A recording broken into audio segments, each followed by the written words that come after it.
Yeah, so we figured we would actually try to go through what Venus retrograde means in the 12 houses.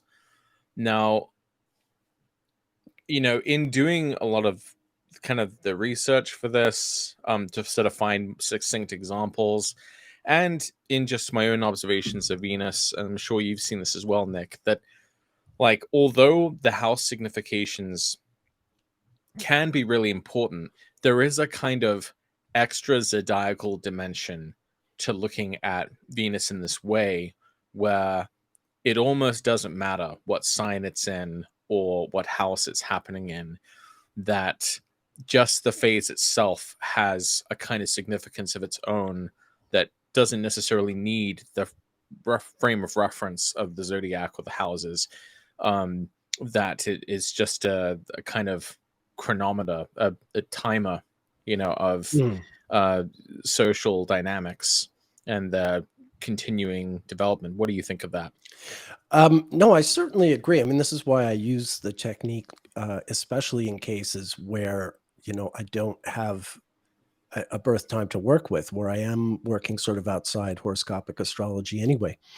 That being said, I think the examples we came up with today, most of which came from you, I threw in some as well.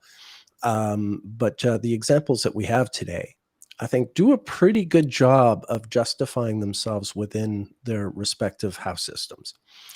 Sure. They each, some are a little more sort of convoluted because they have, well, not convoluted, but it has more to do with what planet happens to be in a house natally, or what other houses is that planet configured to, like that a planet in a said house will be configured to planets in other houses, and they also speak for what's going on, the houses that are ruled by the planet in question. I mean, in this case, Venus. So Yeah. there's all that kind of stuff that comes into the picture with some of these examples. But all that being said, I think it's pretty clear Yeah. with what we're talking about today that you can use this within your horoscopic system. Yeah, it's not that it's not relevant. It just sometimes it's if you're expecting it to always fit in the neat little box of the area of life, then you're not taking into account all of the different things that can sort of contribute to everything that it ends up being about for someone, and the ways that it changes from one iteration of a Venus retrograde cycle to the next. Yeah, having said that, though, I think these are still pretty good examples, and hopefully we can still extrapolate some kind of universal statements on each one that may even be able to apply to you when we get around to wherever the sign of Leo is in your natal chart. So should we start with With house one?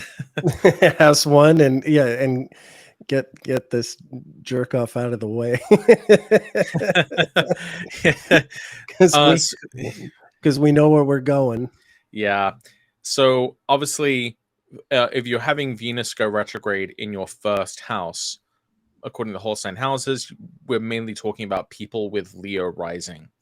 So, In this instance, what yeah. can we say? What can we say in general about what it should mean? A sort of more universal statement of what Venus going retrograde in the first house should be. You've spoken about this before.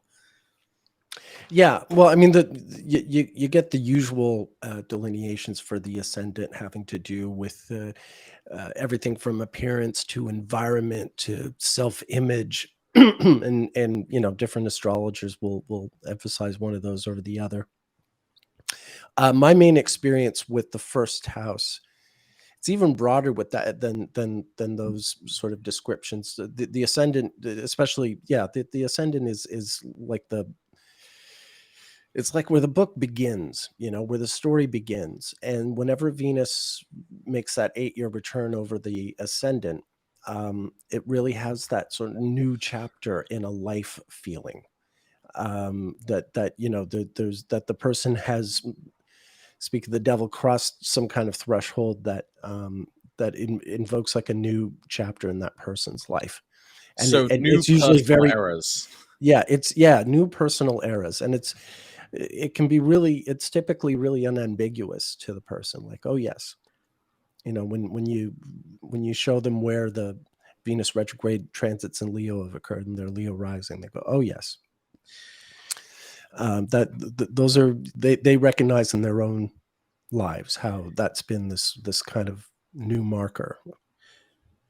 I would also say, I think that makes a lot of sense. I would also say that if Venus goes retrograde through your first house, that you're more likely to become a kind of agent of that transit, where you yourself may take on the kind of agency of Venus retrograde. So you may end up being kind of at the center of where boundaries are being transgressed or progressed.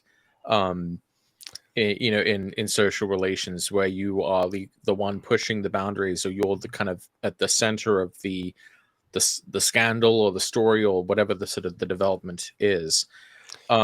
Which brings us to our first example. Sure. Yeah. Okay. Yeah. Okay. So let's get him out of the way then.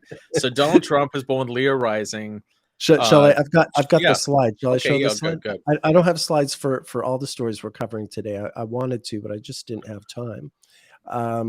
But I do have this guy. So yeah,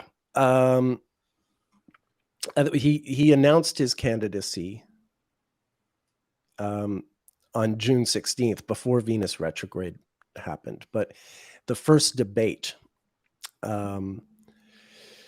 Venus went retrograde at 27 Leo in his first house. His ascendant, of course, is 29.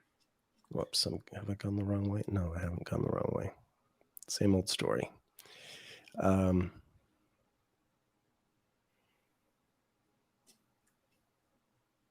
There he is. Sorry. Yes, there's his ascendant at 29 Leo. So that Venus went retrograde in his first house. And there he was at this first debate. I already mentioned in a previous live stream that most of the people on the stage that night, Donald is not born during a red interval. He's not born during a Venus retrograde, but most of the people on the stage that night were born during red intervals, either during the actual Venus retrograde or close enough that it's part of like what I consider to be part of that that section of the cycle. So yeah, he got into an altercation with Megyn Kelly where they traded words, and it kept going on after the debate where he was trashing her and all this stuff. And she was born with a Venus retrograde, right? And there were 10 contestants on the stage this first night. On the second debate, there were 11 contestants. Because Carla Fiorni joined the fray, but I think it's like out of the 11 candidates, seven of them were red interval births. So the significance of this, I would think, is the idea, since you've said the Venus retrogrades are times of changing consensus. Yeah, we've already gone through all of these before in previous live streams. That's right. We don't need to do that, but I think the significance of this is that it was a time of changing of social consensus, and Trump was at the center of that. He was also this person at that time who was breaking past these sort of norms and taboos of political discourse, of civil discourse, in a really bad way. That's just my personal take on that, but and to the extent where even the other Venus retrograde people on the stage, are pushing back against it, but to no avail, because he was endearing himself to the portion of the electorate that he was appealing to. And Venus is charm. Venus is popularity, typically. So doing this in a really remarkable way and in a kind of boundary crossing way, and not necessarily in a great way, but nonetheless being able to kind of benefit, from the projection of his own persona and character and image in that time as kind of the new point of social consensus among the GOP primary voters. So that's what I would think that's how I think it relates to the fact that it happened in this first house, that it was about the social consensus was being reorganized in his favor and around him. Yeah, I mean, I think the fact that Jupiter was in Leo as he announced his candidacy, it went from Jupiter through to Virgo, from Leo through to Virgo over the course of that Venus retrograde. But the fact that Venus was accompanied by Jupiter in that instance speaks to how, you know, it was his advantage at that particular time. Right. You know, because it's not going to be every Venus retrograde that is co-present with Jupiter. It did happen in 1991. But in 2015, that's what distinguished it, say, from 2007 or 1999. And Right. that was his. I mean, his behavior was, you know, Jupiterian. It was you know, sort of like fearless, unapologetic. I mean, that's a great Jupiter keyword. You know, just like Bigly. I'm. Yeah, Yeah. bigly. That's Yeah, another great one. Yeah, that's a very yeah. Jupiter word. Yeah. So I think so that's how I think it applies to him, and that's one example of Venus going retrograde in the first house that I think makes a fair amount of sense. Hmm.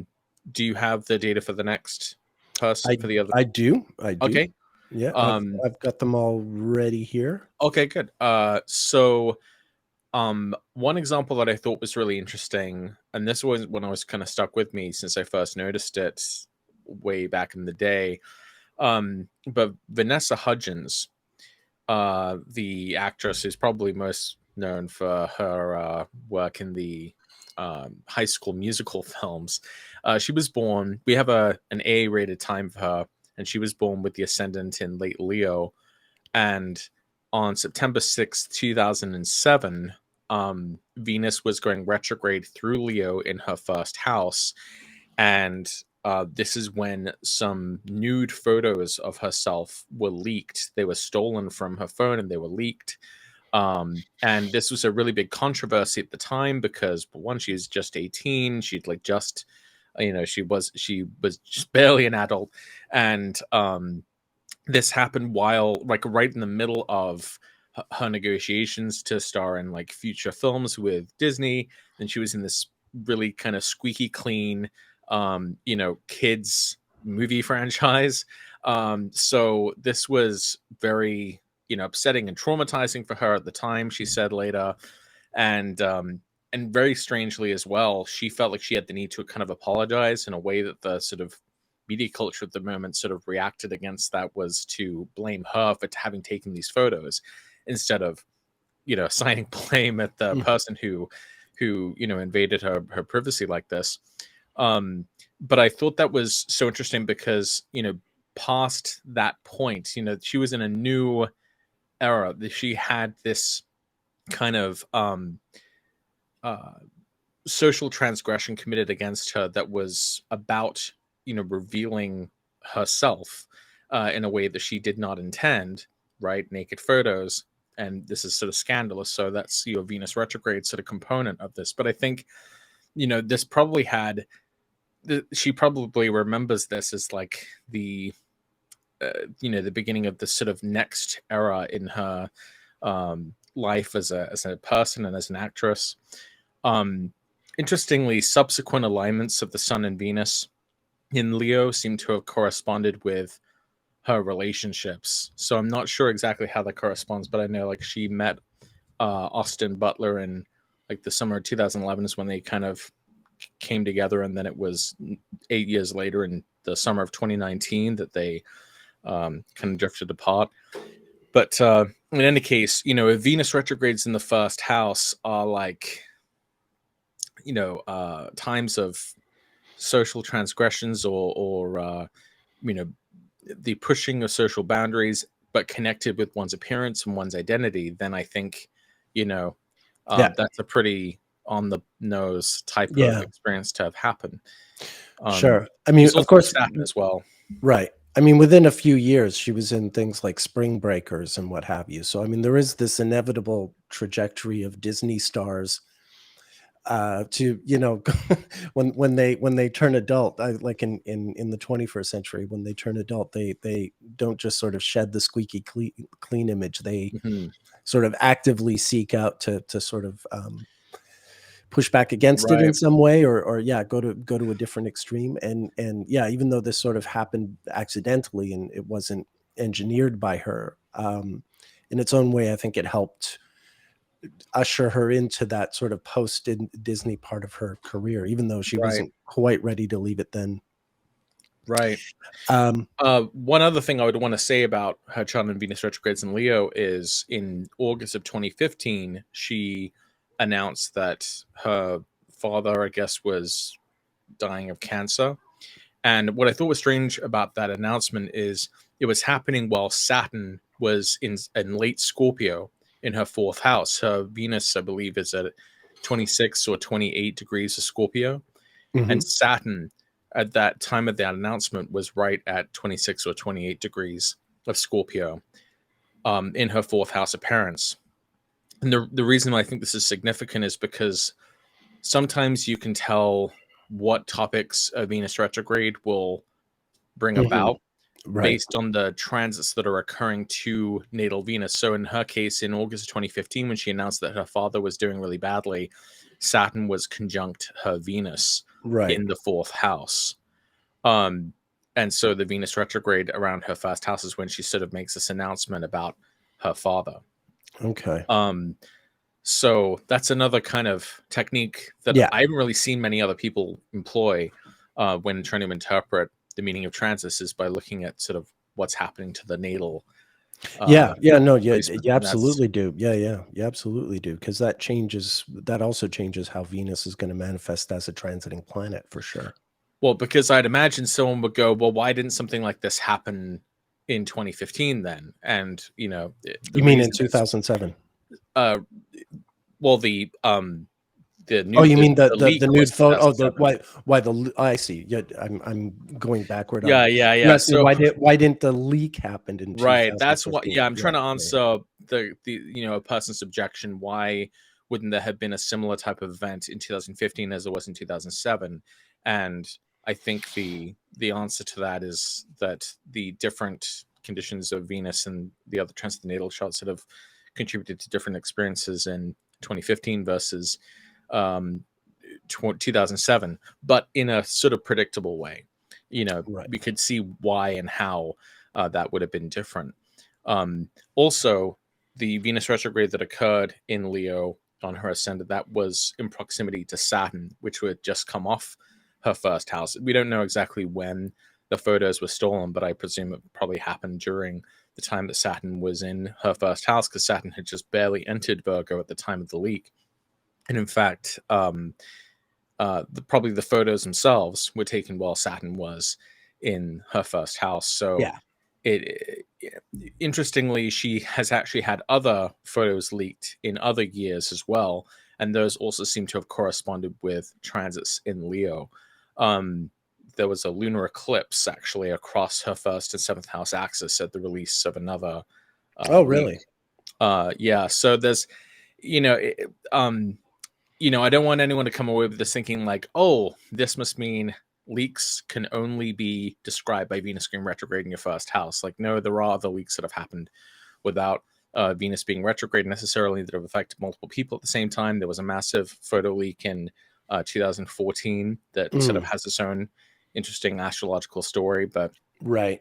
in any case, so that's how it applies to Vanessa Hudgens. I think that's just really interesting that Venus station retrograde and went retrograde through her first house at the time of this invasion of her privacy. Yeah. Yeah. Excellent example. Um, all right. So let's go to the second example, also a good one. And just a moment here. So I also try to think of things which were kind of current Yeah. or that people might know about. I'm not, I hope people don't think that from these examples that, I'm just like some kind of like celebrity obsessed person or just trying to find contemporary examples that people can relate to. I know you're a Um, celebrity obsessed person. I, That's okay. You I'm, can well, use them. I always get that. I always get that criticism when I use celebrities as examples, but I don't exactly know what they're expecting. Like, should I be using like higher brow examples then No, that no, less no. These people are will be good. familiar with? No. These are good. I agree with your method. I was really grateful in preparing for this. I'm like, oh yeah, I should have Margot Robbie's chart in my database, and things like that. So um Yeah, yeah, no, I think this is you got to make the content relatable. sure. So yeah, no, this is excellent. Let's talk about So Margot. yeah, so Margot Robbie, if you don't know who she is an actress who's done very well for herself in the past few years. She comes from Australia. She's been on a pretty steady ascent since coming to the United States in 2011, which, for whatever it's worth, was the year of a blue five, when the Yeah. sun conjoined Venus in Leo, which maybe is a clue to the overall arc of the trajectory, but I don't know the exact dates on that, so I shouldn't say that. But in any case, you might have seen her at playing Harley Quinn in some of the DC movies. She's just about to play Barbie in the Right. Barbie movie, which is being released just a few days from now. And she played And Sharon Tate in Once Upon a Time in Hollywood. oh, right. Yes, Yeah. yeah. Yeah. Um, so yeah, she's this actress who's doing very, very well for herself, and she actually received this distinction of being the highest paid actress in Hollywood last year due to the salary that she's receiving for Barbie. Now, interestingly, she's not just playing Barbie; she's actually a producer on the film. It's actually Hmm. her. It's her production company that is producing this movie, Barbie, that's expected to do really, really well financially. And she started that in 2014 with her husband when Jupiter was in Leo. So I say all this to say that, she got an astonishing amount of money for playing this role already. But as the producer, she's probably also going to be due for earning residuals from the release of this movie, which depends on, the moment that actually comes out. So the movie Barbie is coming out with Venus retrograde in Leo, or just about to, on July 21st, and that will be happening in her second house of finances. Mm. So one Oh, of the things we might be able to say about Venus going retrograde in your second house is um, being able to kind of get a return on investments. She made this company while Jupiter was in Leo in her second house, and now Venus is going to be stationing retrograde in Leo in her second house, and she's going to be making this even larger amount of money from this movie when now that it's finally come out. So I think that is fairly appropriate. All expectations are that this movie will do very well. The sort of early reviews of this movie seem to say it's very funny, very entertaining. I hope this doesn't sound like an ad for Barbie, but it's a little tricky because we're talking about something that hasn't quite happened yet, but is literally just about to. And, we can almost foresee that, the significance of this Venus retrograde is that she would be probably making uh, just a crap ton from this. And actually, really interestingly, um, the director of the movie, Greta Gerwig, she was born on August 4th, 1983, which Nick is Venus retrograde, red 5. Yeah. the same one Yeah. from Leo. And interestingly enough, Greta Gerwig was confirmed to direct this movie in July of 2019, which Nick was A blue 5. Yeah. Superior yes, which conjunction. Okay. which Yeah. was at the Yeah. Sun Venus conjunction in Leo, basically, for people who aren't familiar with the intervals. Yeah. Here Um, I can quickly go to that. Um, so yeah, sometime this month, 2019, August of 2019. yeah, that was kind of when the movie became sort of official because Gotcha. um, she, I guess, she had bought the rights from Mattel to make this movie back in like October, November of 2018, and that was when she was first being discussed to kind of star in it. Oh, And of so course, she that was a Venus retrograde in yeah, another Venus Scorpio. retrograde. Exactly. Yeah. Yeah, So down here at the IC. yeah. Now, And it's funny, you said she moved to the US in 2011 and you thought that might be a blue 5. being Australian, she might have left at the beginning of the year, which is their summer. And January 1st of 2011, like in January of 2011, was also coming out of a Venus retrograde in Scorpio just prior to that. So there might be Wow. also something to that. True. Yeah. And of course, the fact that this huge movie is coming out that she is expected to make a ton of money from, it's also probably pretty good that she has Jupiter, Yeah. transiting right on her midheaven. It looks like just pretty extraordinary success, to me. Yeah. Yeah, big time. Um, And her chart is really interesting. So the Jupiter also trines this Neptune of hers, which like really compounds the Barbie element of all this. Her chart is really interesting in that like everything's really the Mars in Aries in the 10th, and the Jupiter in Cancer on the ascendant, and the Saturn in Capricorn squaring the Mars, and the T square with the Jupiter, and they're all in rulership or dignity. And then right. there's that Scorpio moon that rules the ascendant, and then Venus is in the 12th in Gemini. And I have to wonder out loud. I don't have an answer, but I have to wonder like what is it about her 12th house that's being triggered by all this Yeah, Barbie stuff? that's interesting. She had said in an interview that she feels like even though she's been a film producer for about a decade now, that she Mhm. still feels somewhat underestimated. And, Right. part of that could just be, sort of, She's garden variety sexism. Yeah, Um, she's a young blonde woman, so how could she possibly know what right. she's I think doing? Yeah. she's kind of being seen as like just an actress when she's Yeah. actually a multiple hat wearer. Right. She's Right. kind of a um she's a pretty big deal. She's Speaking kind of got a lot going on for her, and in a weird way she's like underestimated. Yeah, um I get that. I'm speaking of transits to the natal Venus, this Mars Saturn opposition is basically, T squaring that natal Venus of hers. And right, natally she has this very strong Saturn Mars square, right? Both of right. them in their rulership. Well, you So see Harley Quinn swing around that bat, and she seems to have yeah, some right. element of But yeah, the Mars Saturn. but I think this is also sort of just, the fact that that she's not merely the star of the new Barbie movie, but the whole sort of the chief executive and the producer Yeah, and everything. producer of it. Yeah, like Yeah. she's taken a lot. That's a lot of responsibilities to have for Yeah. one movie. Yeah. Yeah. So Excellent example. so I Excellent. thought that was kind of interesting. Yeah, there Yeah. was some other interesting things about that too.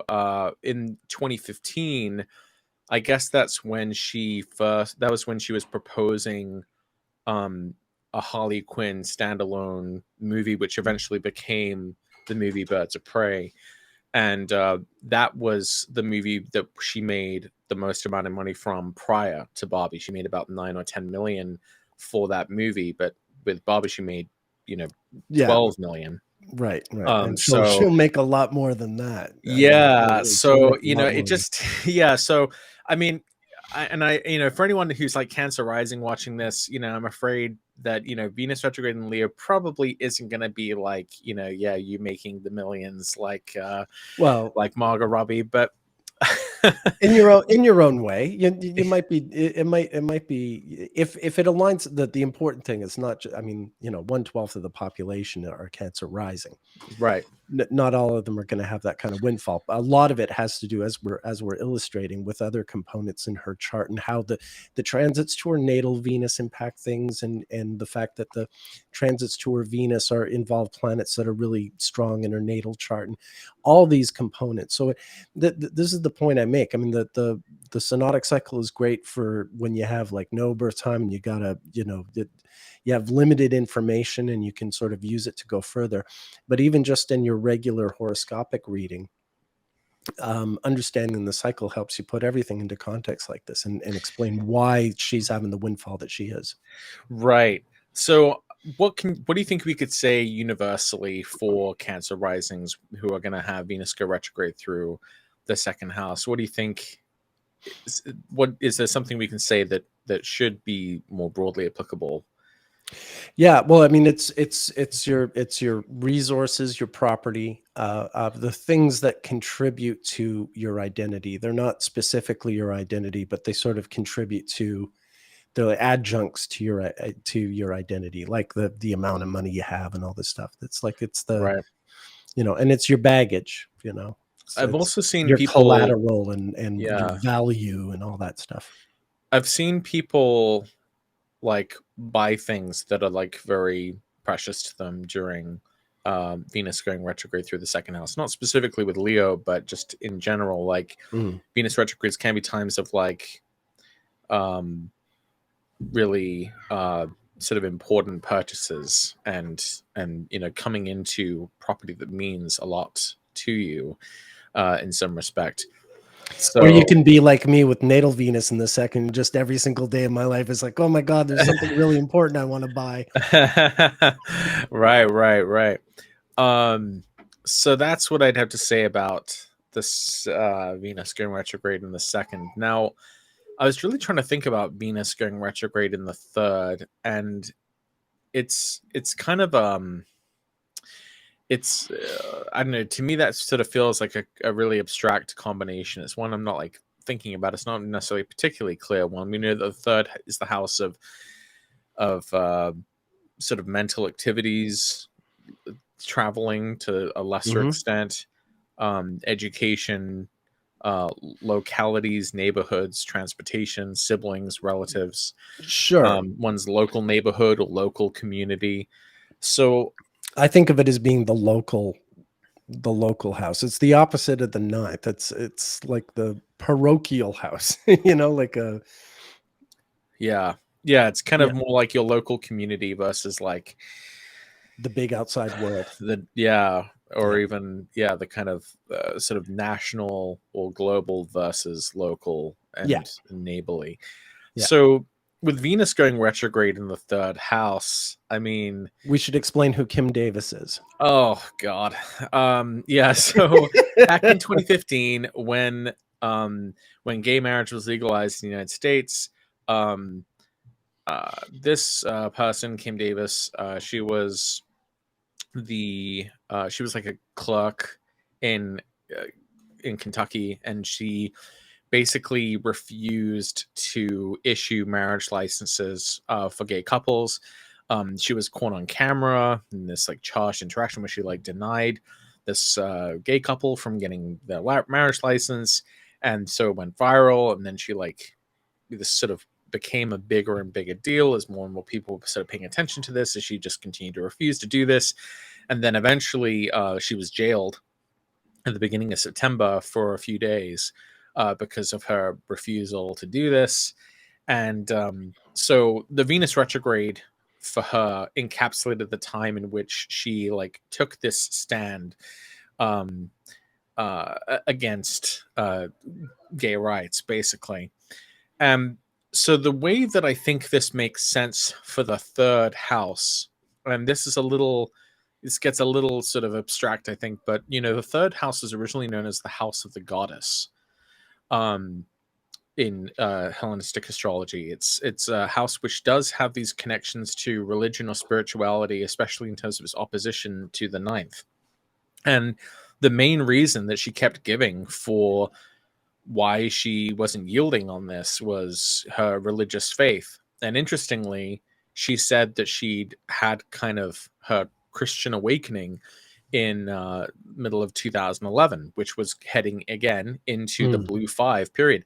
You right. see how we continue, like certain things that happen in certain years, like the Venus retrogrades, they often refer back to things that happened not just at the previous Venus retrograde 8 years prior, but the previous Sun Venus alignment just Yeah. 4 years prior. That 4 year interval ends up being kind of important. And so and apparently she was inspired to become a Christian by her dying mother-in-law.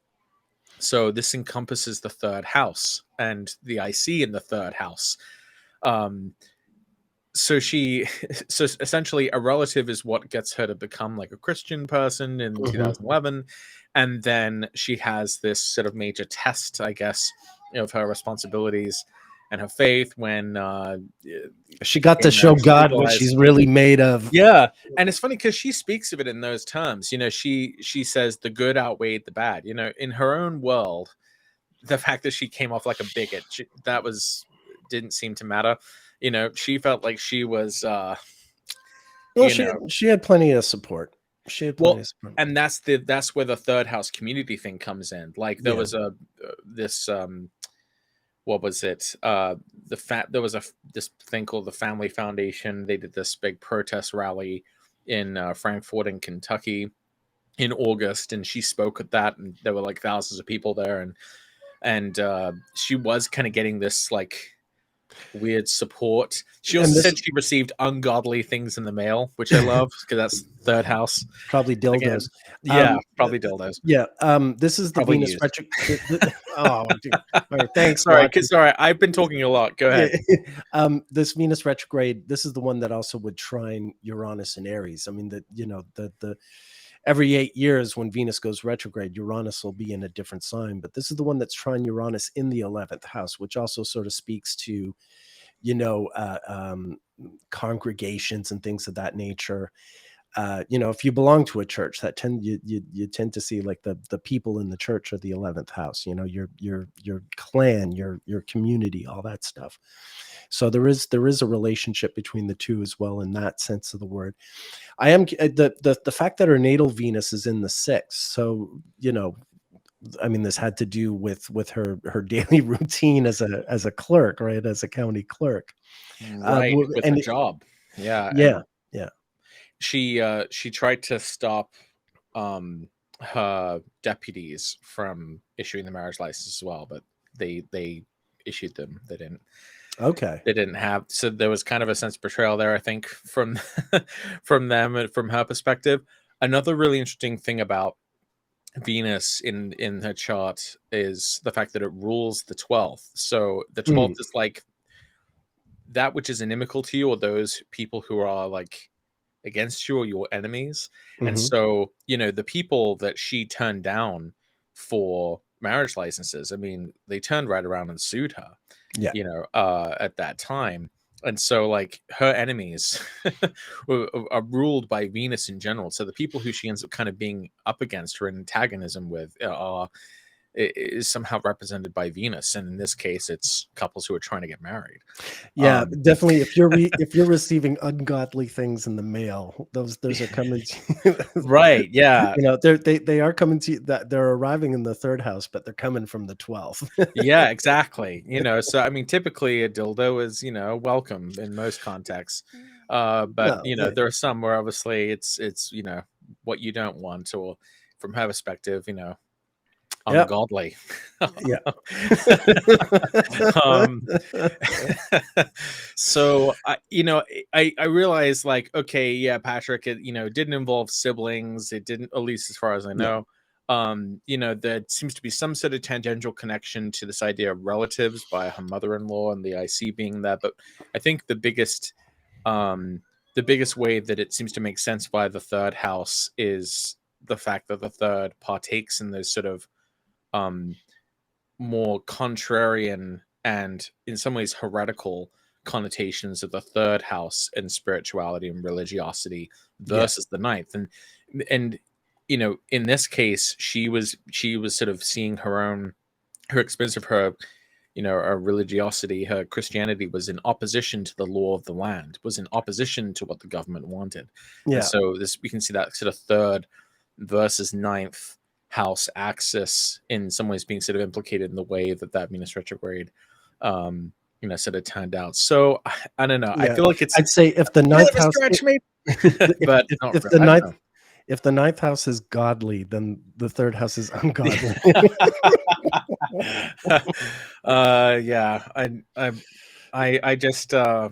I just salute those heroes who mailed her the used dildos.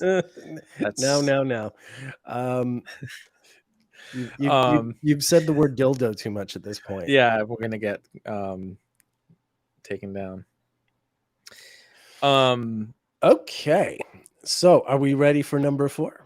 Yeah, sure. Okay. So unless there's anything else we want to add for people who have Gemini rising and what they might be able to expect from Venus going retrograde in the third house. So that's an important thing to point out to make sure that people are getting their money's worth, figuratively. Wait, money? We're getting money for Hey, this? we're getting money? Wow. News to me. Yeah, there's no money. I think that the Venus retrograde in the third house, is sort of the tempest in the teacup. It's I mean, the sibling thing is obvious, and it's sometimes it'll involve that because that's a common signature for the third house.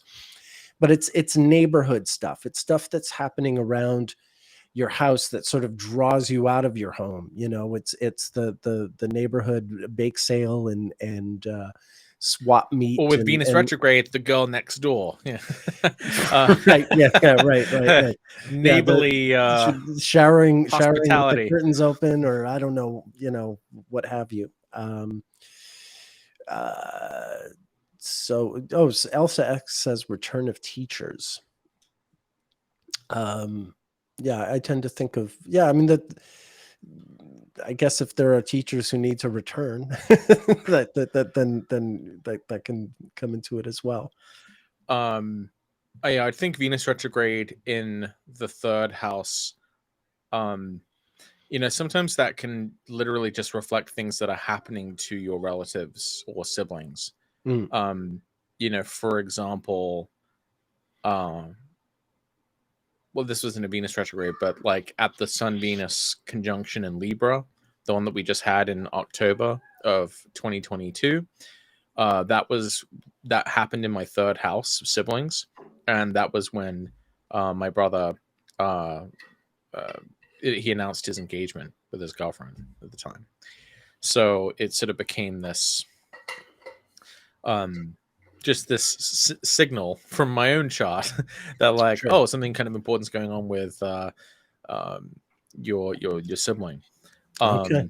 I think one of the other examples that I ended up not kind of wanting to get into was I believe what's her name, Ozzy Osbourne's daughter. Oh yeah, Kelly Osbourne. Yeah, so she is Gemini rising, and when Venus went retrograde in Leo, I think in 2015, her brother had another child in that time. I don't know, we had to get the chart up, but it's not a very I don't have her there. example, Sorry, I but, forgot. okay. I meant to put her up. I have her. So Venus went retrograde in Leo in her third house, and that was when she became an aunt, basically. It sort of was a something like that.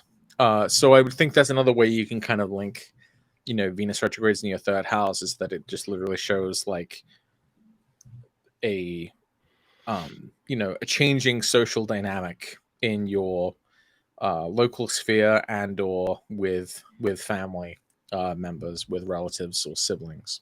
Right. Okay. So moving right along. Moving on.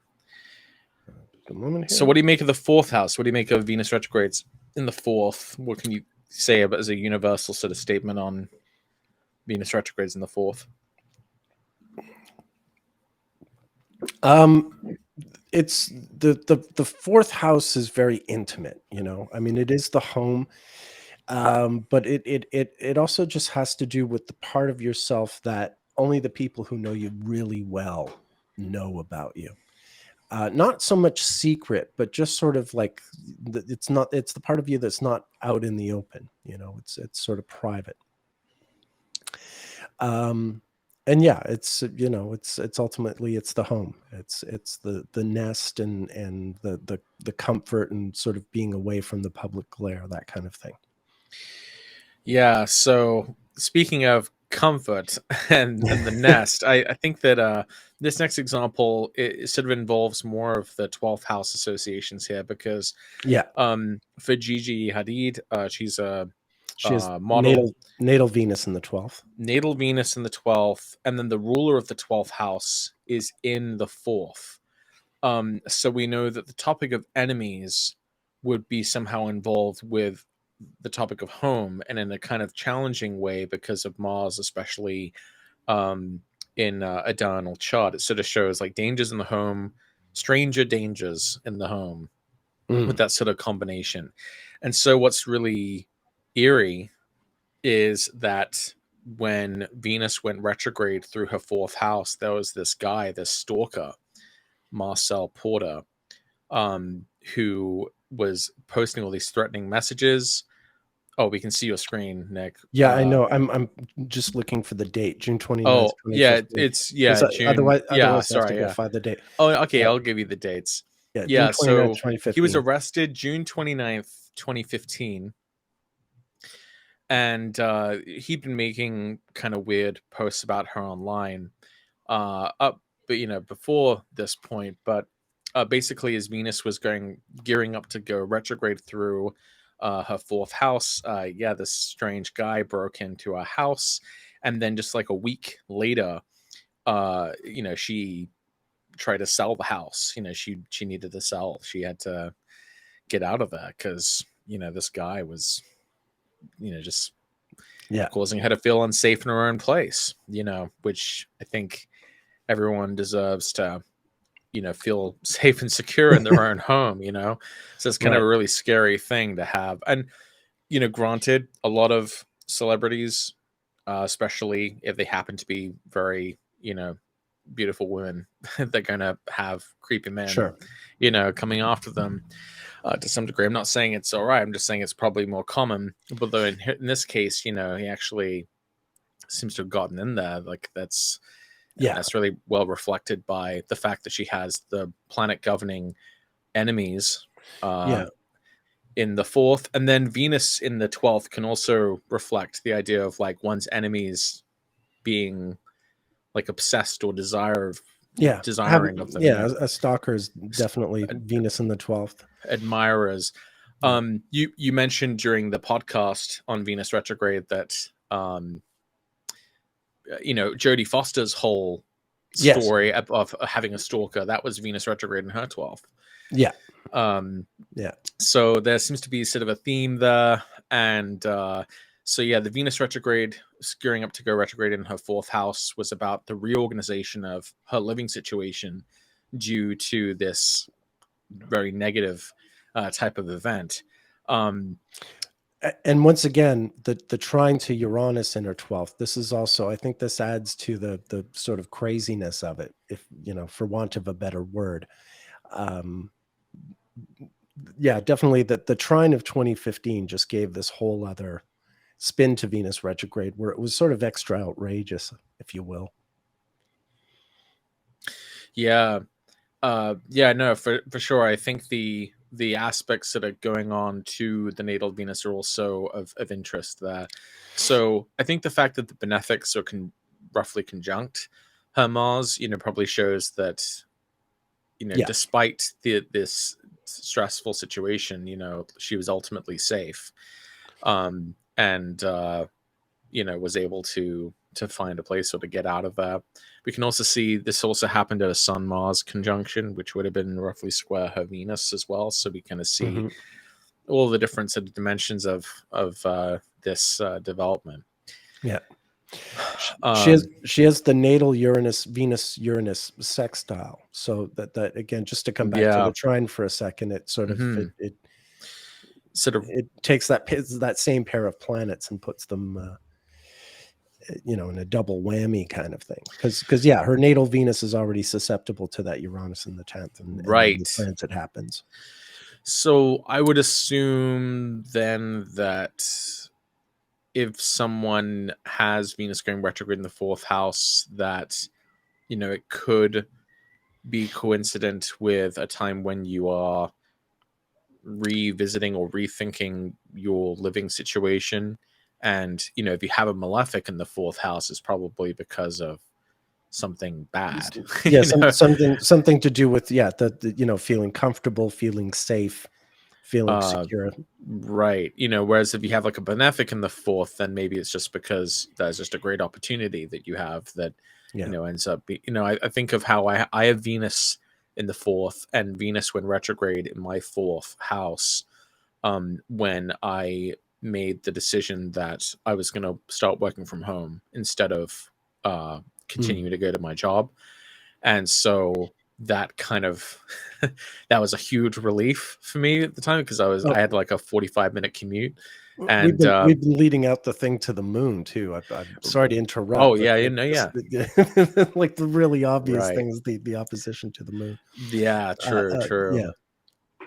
Sorry to interrupt. Oh no, you're fine. No, I was just giving another example of how Venus retrograde, Yeah. Can in the fourth house can be sort of more positive. No, look, this as always, the anecdote is very specific to the horoscope we're looking at. Right. With loads of people in this world are Taurus rising, but they don't all have Mars in the fourth, and they're not all Gigi Hadid with her.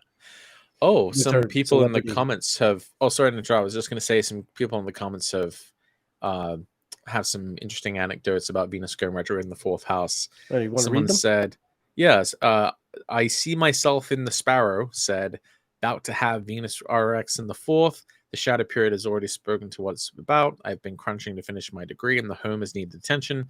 Also, some drama with my grandfather." And then Sarah P said, "I have Venus in the 12th and Taurus rising. Last 3 retrogrades in Leo. I have moved to different U.S. states." Oh, that's great. Yeah, so that's pretty straightforward. So yeah, that's the fourth house. Do you have any other? No, I think we've covered it pretty well. Shall we move on to the fifth house? Sure, yeah. Okay. I'll set this. So the fifth house is the house of pleasure, recreation, sexuality. Often involves children youth or children, the next generation, younger people. And we have Joseph Gordon-Levitt. So he has the moon in Leo. So when Venus goes retrograde in Leo, we would think this would sort of elevate or bring to attention these topics of the fifth house. In August of 2015, which was during the Venus retrograde in Leo, that was when his first child was born. Of the date? We don't have the exact date because he didn't even give the exact. He didn't even give the name out. He's very private about it, but okay. But we know that it was August of 2015, and in that entire time, Venus is retrograde in the fifth house. Now, I'm not saying this can happen for everyone. Obviously, depending on your age or your relationship status, isn't necessarily going to happen for you. But I think that it's just such a straightforward example of a major fifth house transit like this, that it just hardly needs more explanation. It's just kind of like that. Now, when we talked last time or some previous time, I'd mentioned that some of the things I might expect from Venus going retrograde in the fifth house would be like novel experiences with sexuality.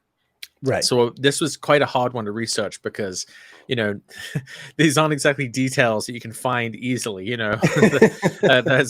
There's people's sort of private lives, whereas the times that people might like have children, for example, that tends to be a little more of a public record. Yeah. So I think that's worth considering. Was there anything else you wanted to add? No. It's his chart is kind of straightforward in that way, that the moon is opposite his natal Venus. So the Venus retrograde was also opposite his natal Venus. It's all kind of plugged in there. The nodes are on his ascendant descendant axis, and that's pretty common in family connections. Now, one thing is kind of interesting isn't the average length of a human gestation 9 months equivalent to the distance between a Sun Venus alignment with another Sun Venus alignment? Yeah. Which means if the child was born during the retrograde in the fifth, that means the conception would have happened at the previous Sun Venus exterior conjunction, which would have been where? November of 2014. What sign would that be? Scorpio? Yeah. although it would have been like coming in, it would have been coming closer while it was still in Libra, and then it would have actually conjoined in Scorpio, right? Yeah. So I imagine that, since the Sun and Venus were still so close to each other in the seventh house, that would make sense then for that alignment having a close connection to the topics of partnership, which obviously takes two to tango. Yeah. They haven't managed to narrow that thing down to one. Yeah, yet. I think I think he got married the previous year. I think he got married in 2014. I don't know exactly when, but this is pretty appropriate. So Sun Venus conjunction in the seventh house, roughly occurring within the time frame of conception. Venus retrograde in the fifth house at the time the child's born. Fifth house of children. So these things sometimes are just as straightforward as that. Fair enough.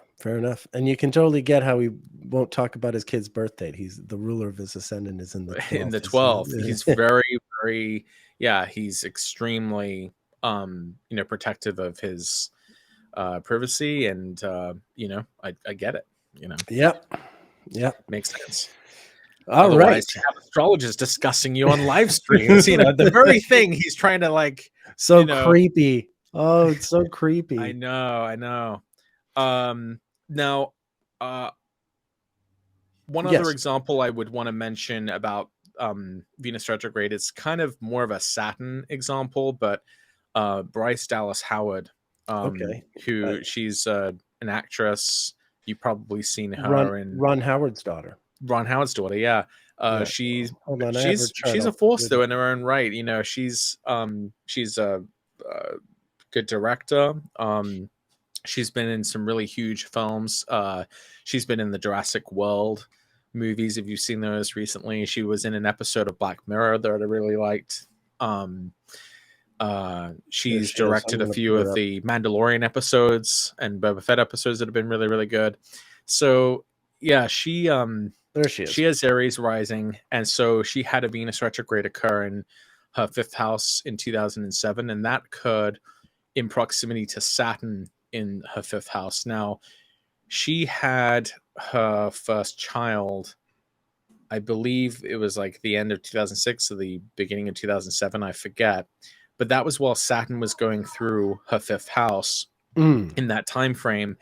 And she suffered terrible postpartum depression that she's spoken about as Saturn was going through her fifth house, and she said it lasted for about 18 months. But in any case, I just thought it was interesting that while Saturn is probably the better explanation of why she might have had this experience, astrologically, Saturn in the fifth house dealing with postpartum depression, the fact that there was also a Venus retrograde in the fifth house at some point during that postpartum depression, I would wonder if there was something about that time that might have, I don't know, signaled sort of the eventual resolution of that problem or something like that. So it's kind of a bad example in some ways because I don't know exactly what occurred in that time. Obviously, these are very personal things.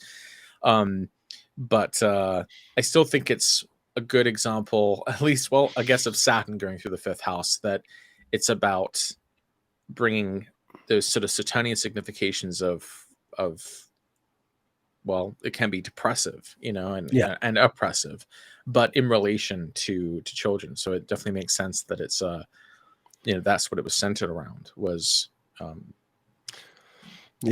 children. Cool. All right. Is there anything you would want to say about Venus retrograde in the fifth house? Or do you have any other examples off the top of your head that you think could be useful to anyone? No. Okay. I was going to move us into the sixth. All right. Whoops. Hold on a second here.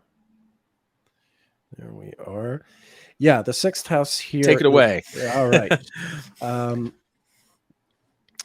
This is, as you know, I love studying charts of people that I don't necessarily like. Geraldo Rivera. I first got interested in studying his chart because for those of you who are too young to remember, back in the 80s, Geraldo had this TV show. Well, he was trying to make it big, kind of. He'd always been this like daytime TV guy. But he was going to have this big special. They were demolishing this building in Chicago that had a safe that had once belonged to oh god, who's the gangster? Al Capone. Al Capone. Al Capone's, safe. This big safe that had belonged to Al Capone, and Geraldo was going to open it on live TV. Well, he did open it on live TV, and like there was all this, like it was a big campaign, like they advertised, tune in to watch Geraldo open Al Capone safe, and it was this big thing. This wasn't a Venus retrograde event, but it's just like, this is how he became famous and how I wound up wanting to study him. They opened the vault on live TV, and there was nothing in it. And he went home thinking he was like this big loser and he'd ruined his career. And then he woke up the next morning to find out that the show had like the biggest ratings ever in TV history. And, his future was secured. Anyway, that's that event. But what the thing I like about him, the thing that's Venus retrograde about him, in September of 1991, whoops, I want to do a bi-wheel.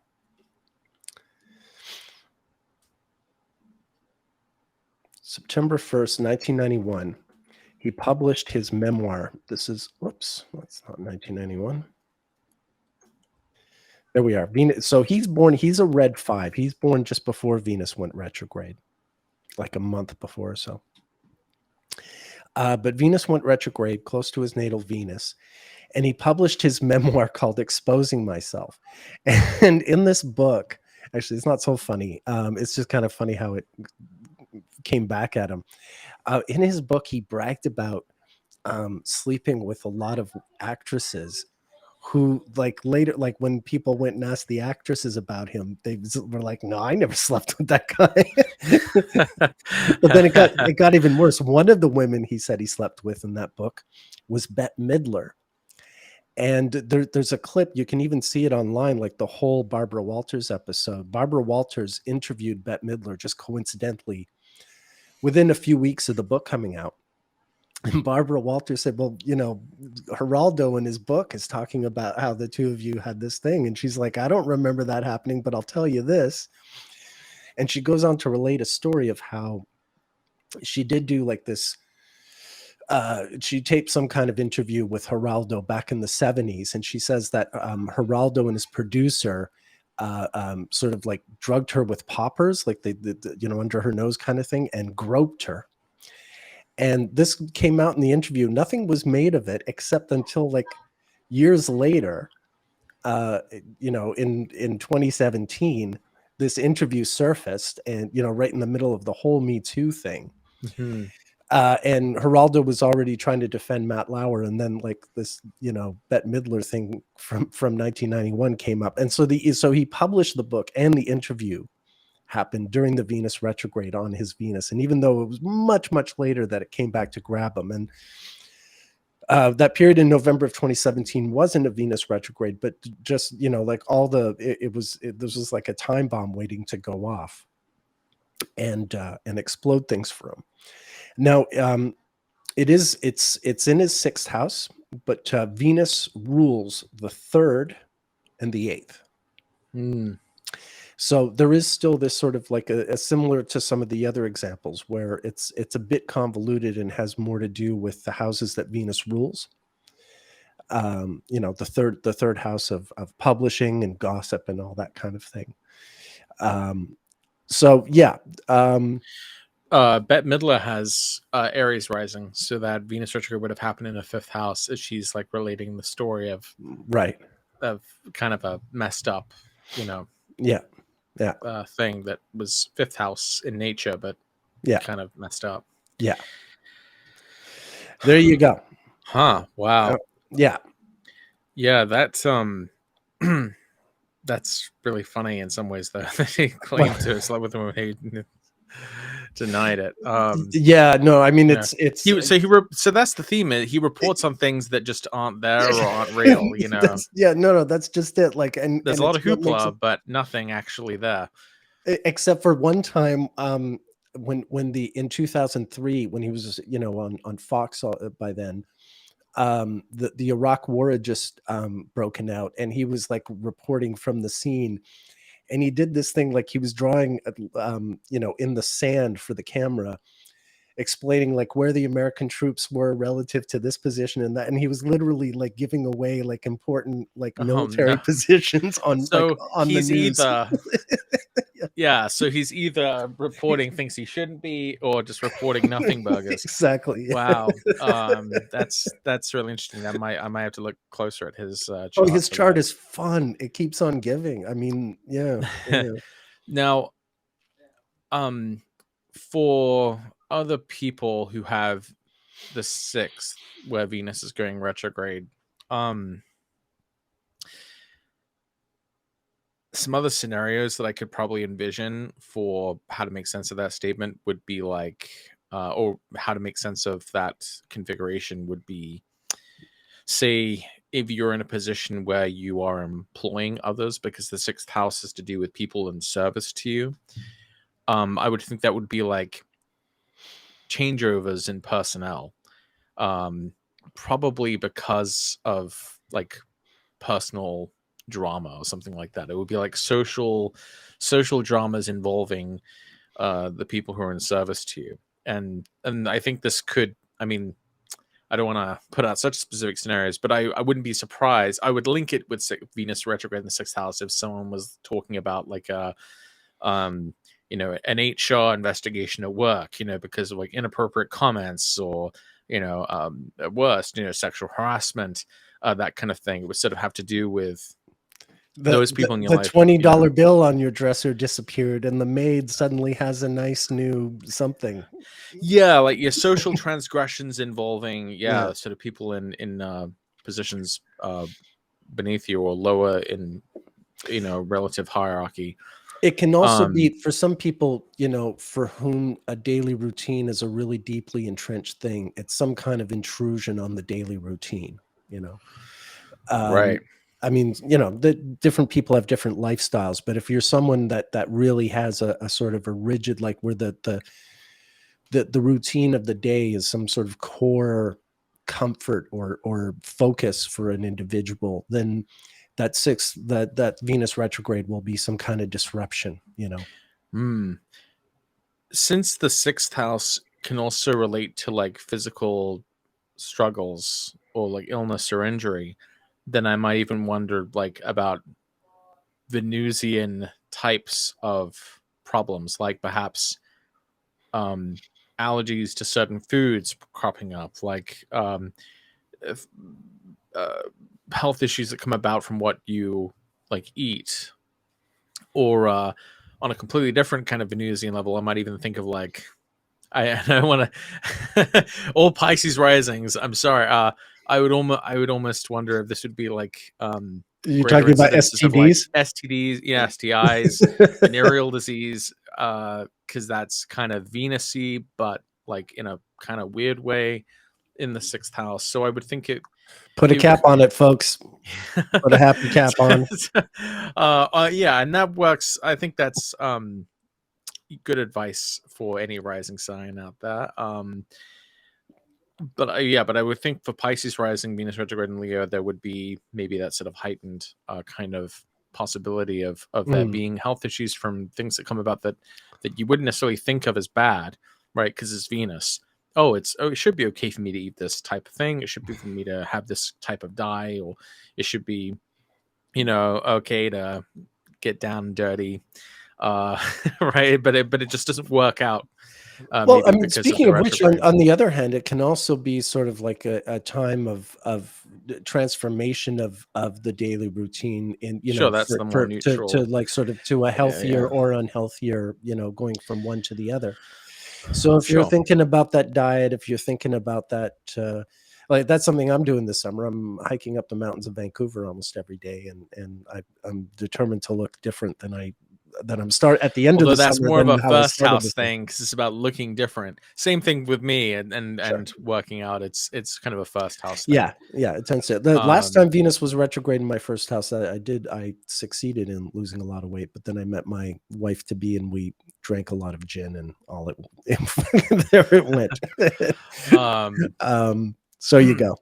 All right. All right. So So on to the seventh seventh house. house. Okay.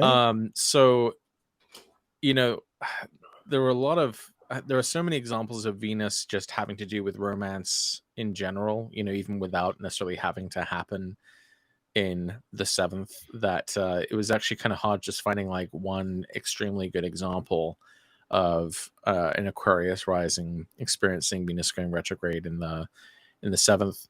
One though that did sort of stand out to me was Michelle Williams. She had she broke up with Heath Ledger, the actor. This was late August or early September of 2007 that this happened, and of course he died just a few months later due to his struggles with substance abuse, and that sort of speculated that was part of the reason why the relationship ended.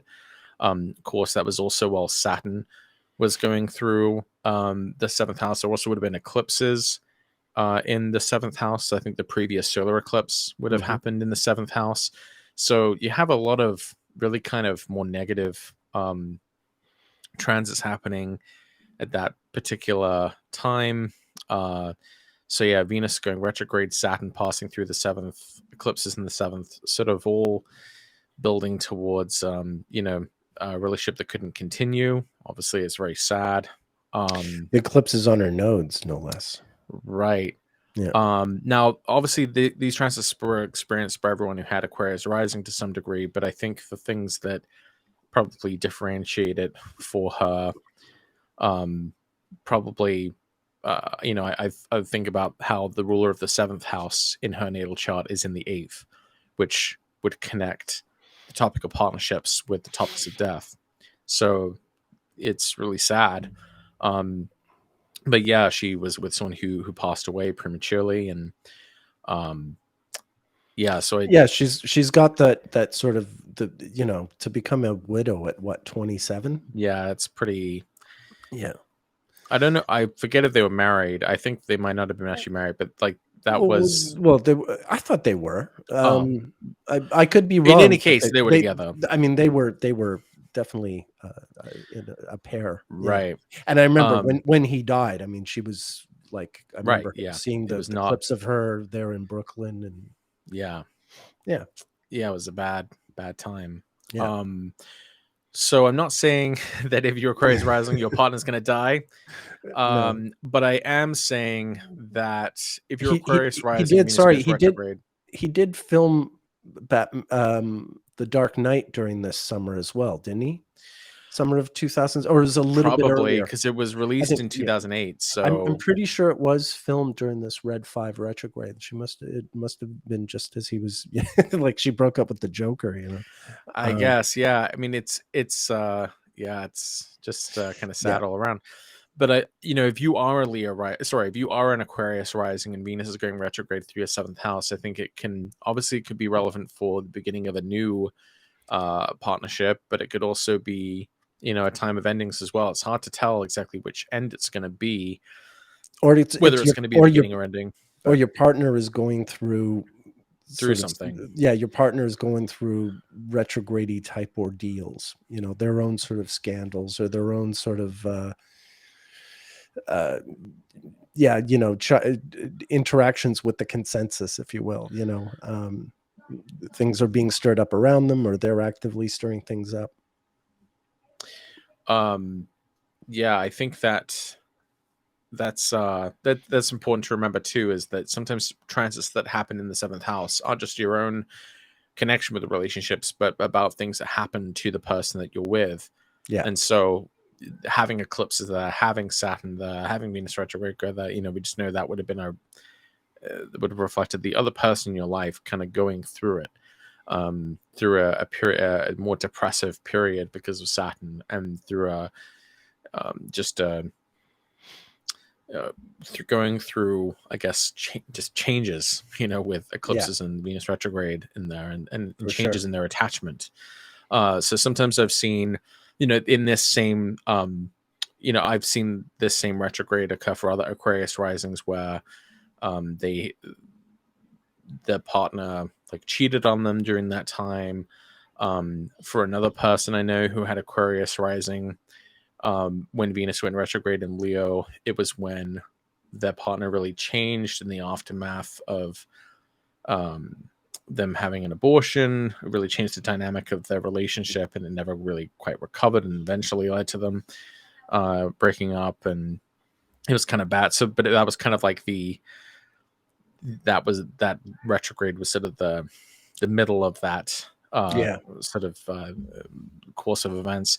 So we just know that Venus retrogrades in the seventh house, can be pretty tricky to navigate if you're in, a relationship. I think at the very least you could say it's a kind of stress test in some ways for relationships generally. Hmm. Is there anything else you'd want to add? No, like beautifully said. Beautifully Okay, said. Yeah, yeah. Shall we move on to the eighth house? sure. I think we have a Yeah. pair. We both have an eighth house to offer. Shall we go with? Okay. Yeah. Sure. We'll go with yours first. So the eighth house is the house of mortality and deathliness. It's the, I mean, I don't want to say that's all it's about, but I would say that typically, if you have, whatever planets are in the eighth house are going to be, they're kind of stressed out to be there. I don't think planets really like being in the eighth house because they're in that sign which is about to set, but it hasn't quite set yet. It's sort of like being next on the plank and knowing that you're next Yeah, to yeah. jump off into Yeah, the. like it's the French Revolution, and they're you're 20th in line at the guillotine, and you see the other Yeah, 19 go before you. the eighth house. So that's why I feel like planets in the eighth house are kind of waiting Yeah, for the guillotine in a way. I And always say that the eighth house is about dying. The seventh house is death, but the eighth house is about dying and the hmm, anxiety and all that stuff. right, yeah, that's it. So I guess that's a good way to put it. Is planets in the eighth are anxious, and so even the good things that you can get from like benefics growing from the eighth house, there's often a way in which they're kind of compromised because the way that they bring about good only comes about through something else that's gone wrong.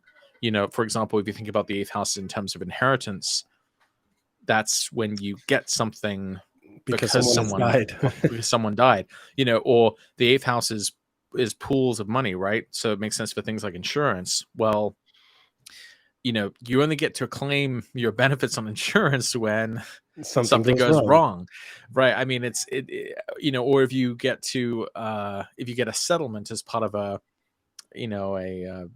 legal dispute, it's because something bad happened. It's so it kind of taints the goods that come with that place. It's sort of like compromised goods, and in the context of Venus retrograde, I feel like it's love but in the wrong places. And so the chart we have up here is Lamar Odom. He's a basketball player. He was married to Khloe Kardashian. Now, I have never watched in my entire life one episode of A Keeping Up Kardashian with the show? No. Kardashians or whatever it is. Yeah. So I'm Nor have I only ever watched the LA Lakers. I'm So working with yeah, me. So I'm working with kind of secondhand information. I'm not like the best person to probably tell this story, and I apologize if I'm like leaving any crucial thing in. And I don't want to and I don't want to reduce all the you know Kardashian scholars are like, ready to. I don't want to reduce Lamar Odom down to this one moment, this lowest moment of his life, probably, uh, almost certainly. what's, He has what's had the many date other we're things looking he's for again? done. We're looking at October. Sorry, we're looking at October 13th, 2015. So the story is, he signed divorce papers from Khloe Kardashian on July 21st, 2015. So that was just Sorry, as Venus was July about to station 21st. retrograde. July 21st, 2015 was when he signed the divorce papers with Khloe Kardashian. So we can see that he has Sun, Mercury, and Mars in the seventh house, and Venus is just about to station retrograde in the 9th and go back into the 8th. He was not in a good mental state about all of this. He appeared in the news on August 12th, 2015. He ambushed Khloe Kardashian when she was coming out of a gym or something over her new relationship with this other guy, James Harden. And so he was obviously really distraught about the fact that she was kind of moving on with her life. And this is, again, as Venus is moving retrograde back into his 8th. But where it gets kind of 8th house-ish, and luckily it wasn't the worst case scenario, but on October 13th, 2015, he was discovered unconscious at a brothel. He had suffered a massive overdose of drugs and almost died. He was in a coma through that time period, and came as close to death as anyone could, right? I mean, he had suffered multiple heart attacks, suffered multiple strokes, and the doctors said he was basically a walking miracle that he was able to survive. And interestingly, Khloe Kardashian actually postponed the divorce. They basically called off the divorce, and she cared for him as he was rehabilitating. Eventually they did still get separated, but I think it's pretty crazy that Venus's retrograde through the 8th house basically coincided with this time when he was really losing it over the end, facing the prospect of the end of the relationship and turning to pleasure, but in a bad way, looking for connection and something that make him feel good, but in a way that was destructive to him. Right. There is an interesting picture here, because by the time he has natal Venus in the 12th here with Mercury and Neptune, by the time of the overdose, Venus is out of his 8th, of course. That's right. But Saturn is on his natal Venus in the 12th. Right. But this has been happening while, but you can see how, so the overdose itself is sort of we're still in the red 5, but the overdose itself really had more to do, I think, with him confronting her. The overdose. Oh, you mean the Venus retrograde? The Venus retrograde had more to do with him confronting her at the gym on August 12th. While Saturn was still in Scorpio, it wasn't on his Venus, and then the overdose is more sort of Saturn going on to his Venus as a consequence. But you can see here the Venus retrograde on his Mars in the 8th, which I think is more about the jealousy and the who the hell is this guy and all that stuff that comes out of a conversation like that. Yeah, it's I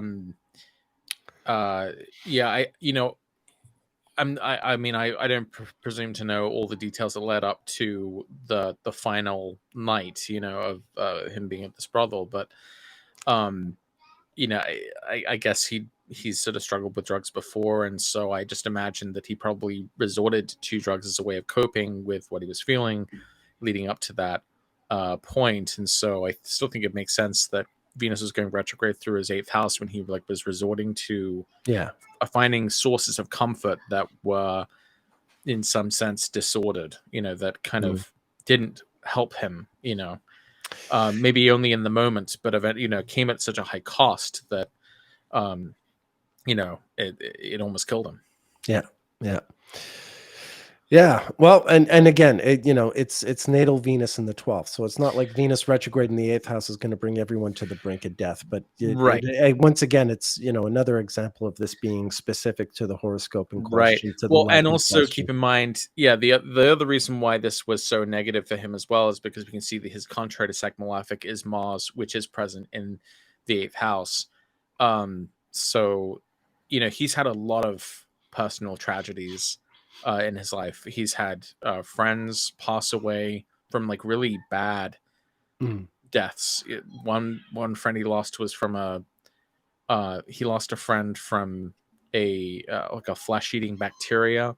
He lost a friend who was murdered. Well, and look at what Mars rules in his chart. Mars rules the 11th house of friendship, and it's placed in the 8th. So it shows someone whose friends he loses friends through terrible means. It's doesn't always reflect something about himself, but I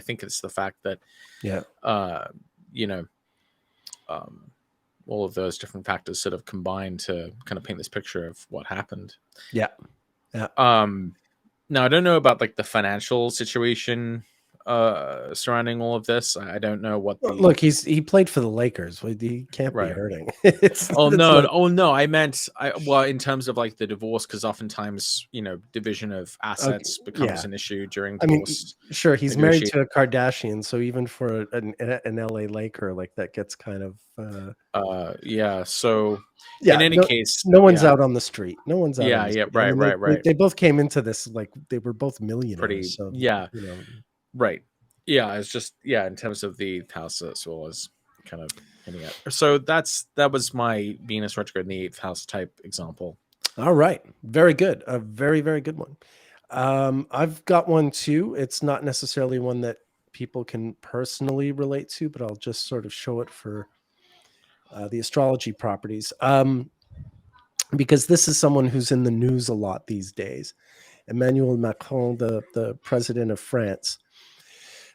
He was elected in 2017, but what happened was in early 2015, he sort of gained national recognition. He was a minister in the government, and he gained recognition through like TV and stuff that his department was going on. There was a law passed that he had sort of put through the French National Assembly and all this stuff. So Like a business reform type yeah, thing. exactly. And he was becoming this, sort of this big national figure. And then in the summer of 2015, I don't know the exact date, but in the summer of 2015, he announced he was no longer a socialist and he was going to form a new party, which he did the following year.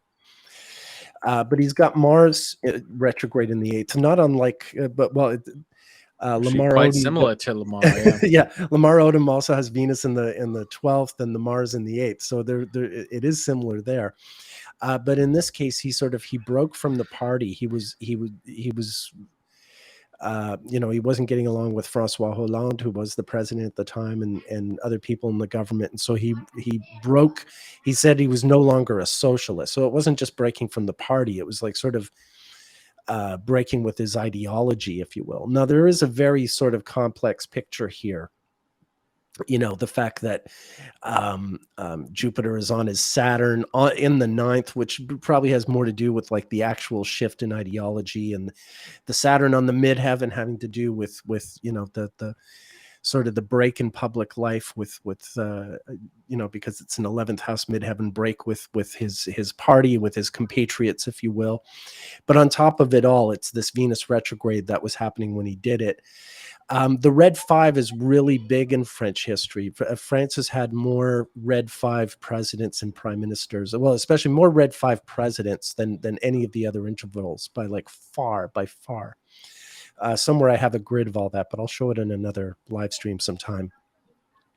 And of course, right now, the main reason I bring this up is right now, France is like exploding in revolution. And here he is sort of coming back to, remember, he gave up socialism 8 years ago. And sort of the idea of a state that sort of looks after its people and what have you, moving somewhat to the right, if you will. He moved totally to the right. Yeah. From being a socialist, Yeah. So like compared to sort of the trouble he's in now, which could very easily signify the end of his presidency soon. Although the election is still a little bit away, I think. That's it. Sort of the breaking with his past, the sort of initiating a new course for him. Being caught up in a lot of controversy. Right. Well, I mean, situation. That Mars retrograde in the 8th house square Uranus in Scorpio, that's so interesting to think about the fact that the main things that this guy's had to deal with as prime minister that have been really explosive. I mean, first was like the yellow vest protests, which came about because of comments he'd made about taxes on gas, I believe.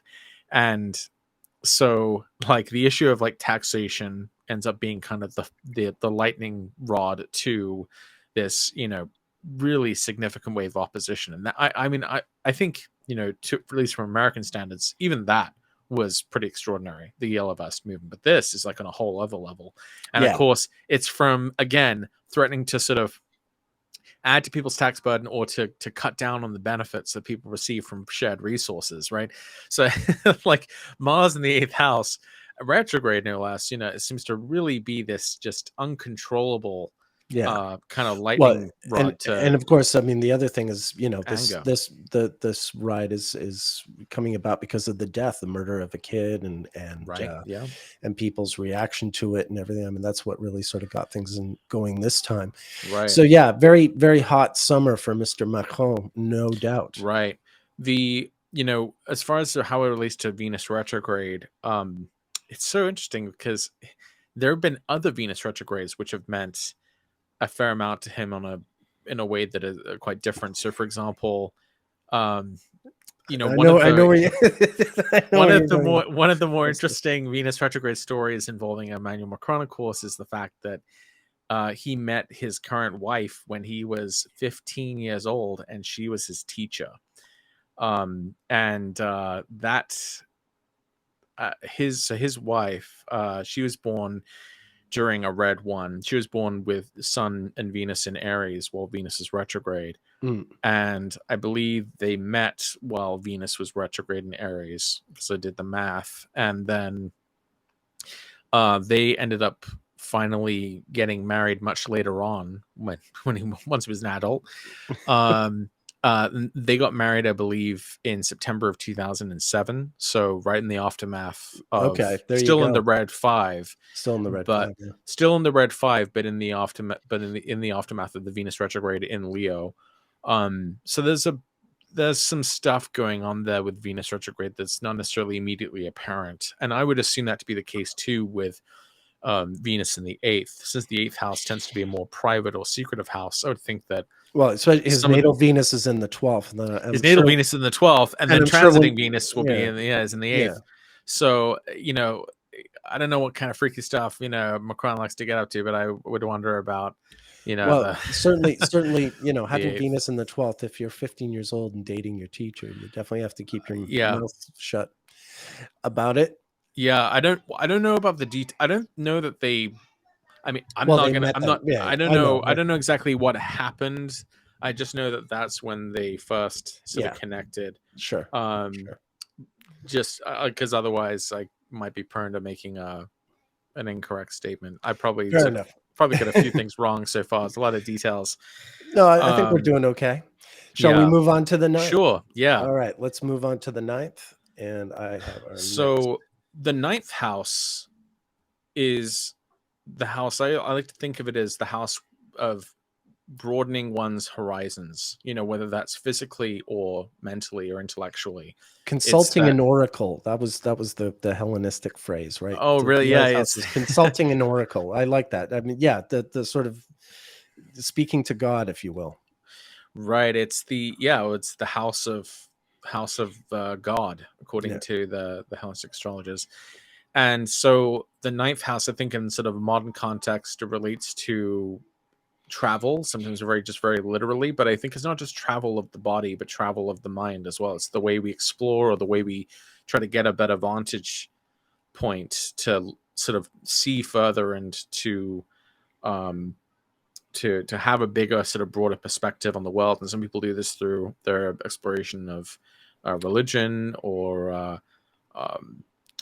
higher education or astrology, even, you know, as a way that people try to sort of gain insight into the sort of the bigger, broader picture. So having a Venus retrograde in the 9th house should, in theory, on some level, bring about ultimately somewhat more positive engagements with this topic of like discovering what you think is right, or making new breakthroughs in your own sort of personal relationship with divinity or whatever that is. And so I thought kind of an interesting example of this is Sarah Silverman, because very recently I noticed that literally just like a week ago, she joined this lawsuit with a couple of authors against OpenAI and Meta, for Right. copyright Do infringement. you have a date for me? July 10th. That was literally just like 6 days ago. So she is undertaking this action right as Venus is stationing retrograde in the ninth house, and the ninth house also corresponds to legal disputes and legal matters. So I think it's also kind of interesting that Mars is reaching this opposition with Saturn as well across the 10th and 4th. But the reason why this made me think, oh, this is kind of a good ninth house example, is because I was thinking back, well, what did Sarah Silverman do 8 years earlier? Well, she got extremely involved in the campaign of Bernie Sanders. She kind of went through this. I mean, her comedy has always been like Edgy. politically charged and edgy. She's a, well, of course she's edgy. She's a red 2. Red 2, yeah. With Venus stationing direct in Scorpio on the 12th. Yeah. Right, yeah. So she, unfortunately, she might also have stalker issues as well. But but with Venus going retrograde in the ninth, it's really interesting that, for example, she endorsed Bernie Sanders at this event on August 10th, 2015, with like 27,000 people. She was basically one of his most high-profile surrogates, to the point that she even spoke at the Democratic National Convention the year later to kind of convince Bernie people to get on board with voting for Hillary in 2016. Right. So she so it seems that like the Venus retrogrades in Leo, at least the ones I could sort of tell from the sort of what's happening currently and what happened 8 years ago, is that this is kind of like when she goes into her sort of more overtly activist phase, I guess, overtly more political phase. Who knows? Maybe down the road, maybe you'll even President see Silverman. I mean, on the one hand, that would be like really funny. Maybe just as a joke. I don't know, but definitely, if that happens, she'll be the first president to have said the word vagina that many times publicly. Yeah, and so then I thought, well, so then I thought, well, what about 2007? Wouldn't that have been another kind of sort of political involvement on her part? And I couldn't really tell what she was doing in the lead up to the 2008 election. I know that she eventually did make some pro-Obama videos for the 2012 election, but I couldn't really see what she was doing in 2007, 2008. But I thought what was interesting about August to September of 2007, during the Venus retrograde in Leo at that time, that was when she made the only jokes I think that she's actually ever apologized for. There was an award ceremony in like June where she made these jokes about Paris Hilton going to jail. And then she also made some pretty hard-hitting jokes against Britney Spears, who at that point was, having a lot of struggles and troubles. And so it was kind of seen as like, stomping on someone when they're down a bit. And she was, I think those might be the only jokes she's actually ever apologized for. And she's told many jokes that people might want her to apologize for, but that she would not. So right. So I thought that was just kind of interesting because that kind of reminds me of how Venus retrogrades oftentimes are like when, well, in the kind of in the what's his name? I have his book right here. Bruce Schofield version of the Quetzalcóatl myth, mapping to the Venus synodic cycle. He talks about how Venus retrogrades are like times where like a sin is committed, and then there's sort of a process of like reaching sort of forgiveness. So sometimes Venus retrogrades can be times of like social transgressions, which later might be able to be healed or repaired during some subsequent phase of Venus. I think you've seen other like apologies and stuff take place with like Venus transits, right? Yeah, I can't think of one offhand. What about Sinead O'Connor? Didn't she have like a Venus Saturn recurrence or something? Yeah, but it's not a Venus retrograde. Yeah, I don't want to get too derailed. Oh, wait. No, it's not. Yeah, no, it's not a Venus retrograde.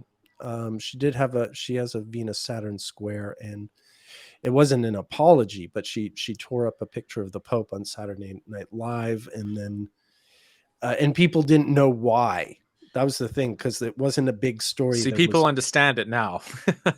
Yeah, no, she really was ahead of her time then. She was very ahead of her time. I'll just show it since you brought it up. Show it quickly.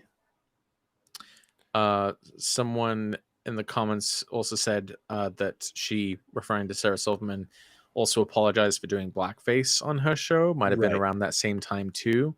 Wow. Okay, so that's interesting too, because I think in 2007 that was when the actor who played Kramer on Seinfeld, that was when he had his big fall from grace. That was in the autumn of 2006, though. That wasn't. Oh, that was. Oh, I thought that was 2007. Okay, I remember it being like October, November 2006.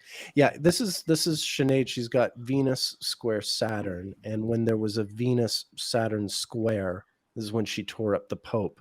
And this was, so it's not Venus retrograde, but you have the same sort of like, I'm breaking from the group, you know, I'm breaking from the community, and breaking with specifically breaking with decorum, you know, like decorum, and like taking a stand against, you know, a having basically placing one value over another. Yeah. Anyway, that's just a sidebar. Yeah. So in any case, so I think, you know, Venus retrogrades in her ninth house seem to coincide with these times where she either like oversteps her bounds and has to sort of come back from it, or is you know, becoming sort of more politically engaged. On the Sun Venus exterior front, back in, let me make sure I got this right. I forget if it's the Sun Venus exterior conjunction of 2011 or 2019, but right in August of one of those years where there was a Sun Venus exterior conjunction in the ninth, she received these death threats from these Baptist pastors who were reacting to a really old clip of her making some jokes about Jesus, which is interesting because, well, she had a whole thing called Jesus is Magic, right? But it reminds me of how the ninth house is, you know, the house of religion and places of worship and orthodoxy. So, you know, Venus retrograde in the ninth or other transits through the ninth house can be sort of times where, you know, you're interacting with that. So having like a Sun Venus alignment in the ninth house, where this sort of old thing is being sort of brought back up and has this sort of threat made against her by pastors. Yeah, it's Sure. it's kind of sort of reminiscent of her tendency to, you know, swing hard.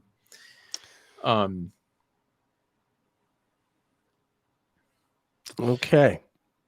So shall we go to Venus retrograde in the 10th? Sure, yeah. Okay,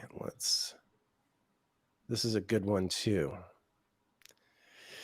So lead us into it.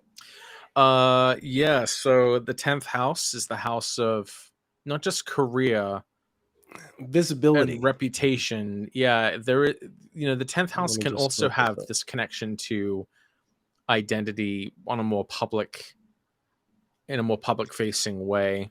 Yeah, I always relate it. It's the point in the sky that's visible from the greatest distance, and so, you know, it's analogous to like how people who don't really know you, how they know you. You know, like if you live in a village and you're the baker in the village, people know you as the baker. Like it is what you do as a job, but more importantly, it's sort of it's the stamp that you get. It's how like casual acquaintances or people in your neighborhood or just people around you who don't know you very well, how they will know you. So it's career, it's reputation, it's that sort of that public identity. I would say that's especially the case in Caitlyn Jenner's chart because the ruler of the 10th house is the sun on the ascendant, right? Yeah. So this is like connecting very much, you know, the idea of what they do and how they're known with who they are, and to some degree like their appearance and their body, because it's connecting the 10th to the 1st. And that's relevant both in terms of the history as an athlete, as it is today being known for bringing trans awareness to, a new height. And that all seemed to coincide with the Venus retrograde of 2015, when Venus stationed retrograde and went retrograde through Leo, which is the 10th whole sign house of Caitlyn Jenner's natal chart. Yeah. And so while she had already come out as trans earlier in the year, but not, she came out, when was it? It was like April or something of 2015, but it wasn't until we get close to like June and July. This is really when the more public version of this is happening.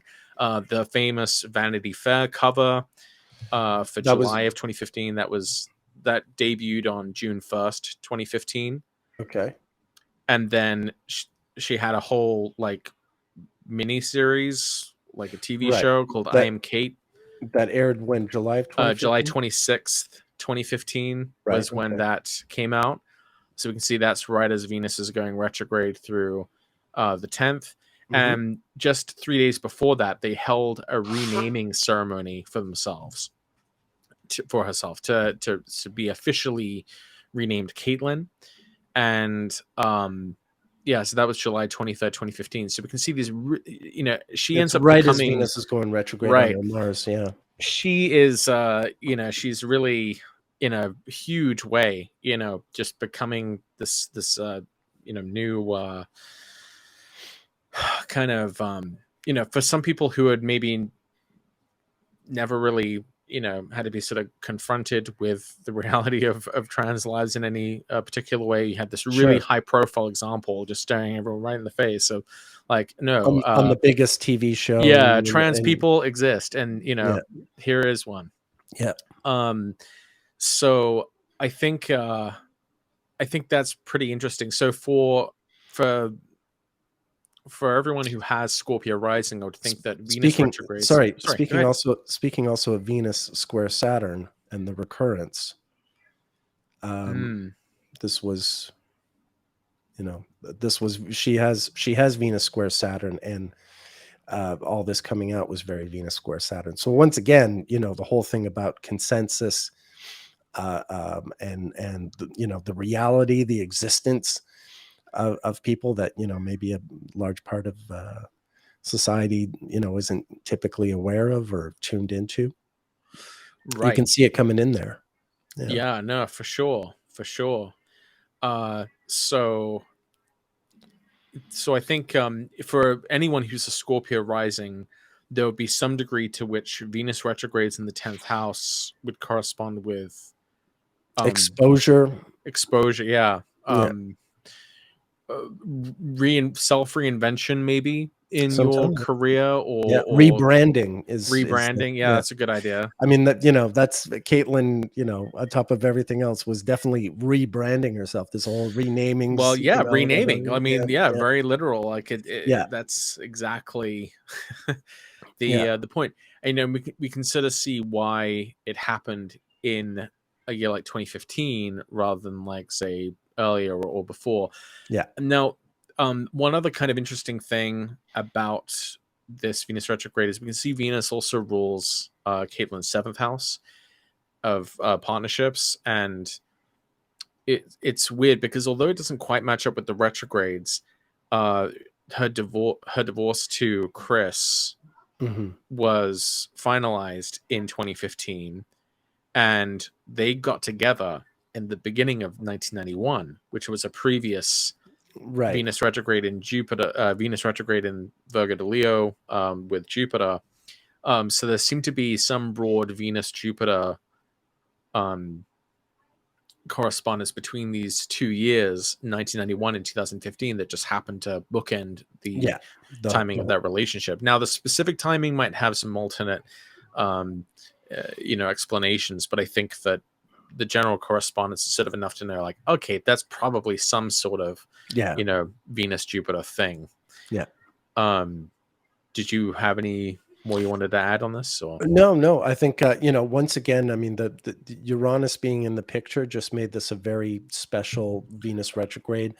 The co-presence with Jupiter, so it really was. I mean, this was the summer of gay marriages. The Supreme Court had just had approved it, so there really was this liberated and very confident period. I mean, it's very different now, 8 Yeah. years later. But you can see it all emerging. And then just again to reinforce the fact that she has natal Saturn square Venus. So yeah, it's Venus retrograde going through her 10th. Yeah, it's Venus retrograde configured with these other planets, but it's also configured in a square to Saturn. Now, And her marriage yeah. is ending, and she's, there's a lot of endings and beginnings going on here. Right. I also think it's quite interesting that although she received a lot of